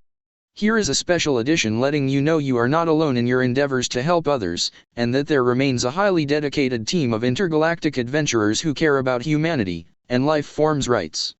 And what democracy means for maintaining a humane society that values differences, and not cloning everyone to be like it is. So there you go, young super dude, walking the talk is what we are all about. If we don't know it, then learn it, if we don't have it then learn it and then make it, is our philosophy, which changes as we evolve. But wait, there's more. Here's some advice to help you contextualize the positive changes required to get you over the moon-size hurdle you've dropped on your toe. Apply them well. Amplify and optimize on opportunities. Try, and keep trying new things. Afford not your time to the naysayers, as time waits for no one. Once it is gone, that is it. Kaput, finished, it's all over, bye-bye. You get the point. Appreciate instincts, especially if it's an area where you have some experience. Trust your intuition. Case in point, your medical skills. How else do you identify a triage patient's stats? It is either by sight, which you can't apply in the dark. Or, yes, by using your other senses. Activate good fortune, be an optimist, manifest the mystical magical of marvelous, as it makes miracles more mainstream. Actualize bad luck into good, don't diddle-daddle. Dwelling on dumb dopey dimwit downright just doesn't help you at all. Bad things. Excuse the pun again, Meteor, but look at the big picture. You still can smell, hear, and feel, ergo, you are alive. Now if that isn't something awesomely, really spectacularly, significantly, overwhelmingly cool, you know, loving living life, yep, that is definitely something fab to write home to Mum about. Excuse me Mum, I am happy I'm alive. And Mum would most likely say, I see dear, that is indeed good news. Don't forget to thank darkness for his caring advice, and don't procrastinate. Meteor, Mum would say, get off your asteroid and fix it.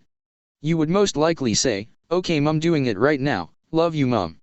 Yes, you are spot on, darkness. My mum will say just that, check, and double check, to improve my ability to change to a more conducive, advantageously, beneficially holistic outlook on the absence of light is an ongoing work in progress, passion-driven perseverance where I measure my improvements every day. Before we part, a point of note, actually the most humongous of pointiest points, don't forget, I am darkness, the absence of light, not the absence of life, that is death. Remember, fear is natural, use it by understanding it and its impact on your internal self, then harness the power of the prime code, and journey well, my young eco-marshal, for when we meet again you will know my name. And if so, appreciate that life has many triangulations, some appear oblique, others linear. The key is the ode to the code of conduct, live it well and it will serve you well. Importantly, if our encounter is such that we meet in times when tears fall, which is okay, tears are part of the life force, don't forget, seeking to attain it is the how, that is the challenge. Unlocking it is the mystery, optimizing the prime code is what makes legends, legends. They are different aspects, yours to define and then harness, but be forewarned, one miscalculation, numerical or otherwise, and life changes, and you, with all that you know and love, will cease to ever be, so protect and use it well and your wildest dreams will come to be. Now go forth, use thy senses to their potential, and if you stumble say sorry and hello, for it will most likely be another soul in the fetal position, tired and scared. Now this time journey well. Oops, one more thing, you may have noticed that I like chatting, you know, talking a lot. Well, it helps to calm everyone's nerves. This allows each person, life form, and entity time to make new neural pathway connections, creating memories more aligned to my non-intrusive, regular, like day and night, routine around the clock at a specific evident time and structured allocated period character. You know, a pleasant perception of who I truly am, darkness, aka the absence of light. Now go forth as loving living life awaits you. Now go, yep, truly this time. Matewa, until next time. Peace out, shine and rock on.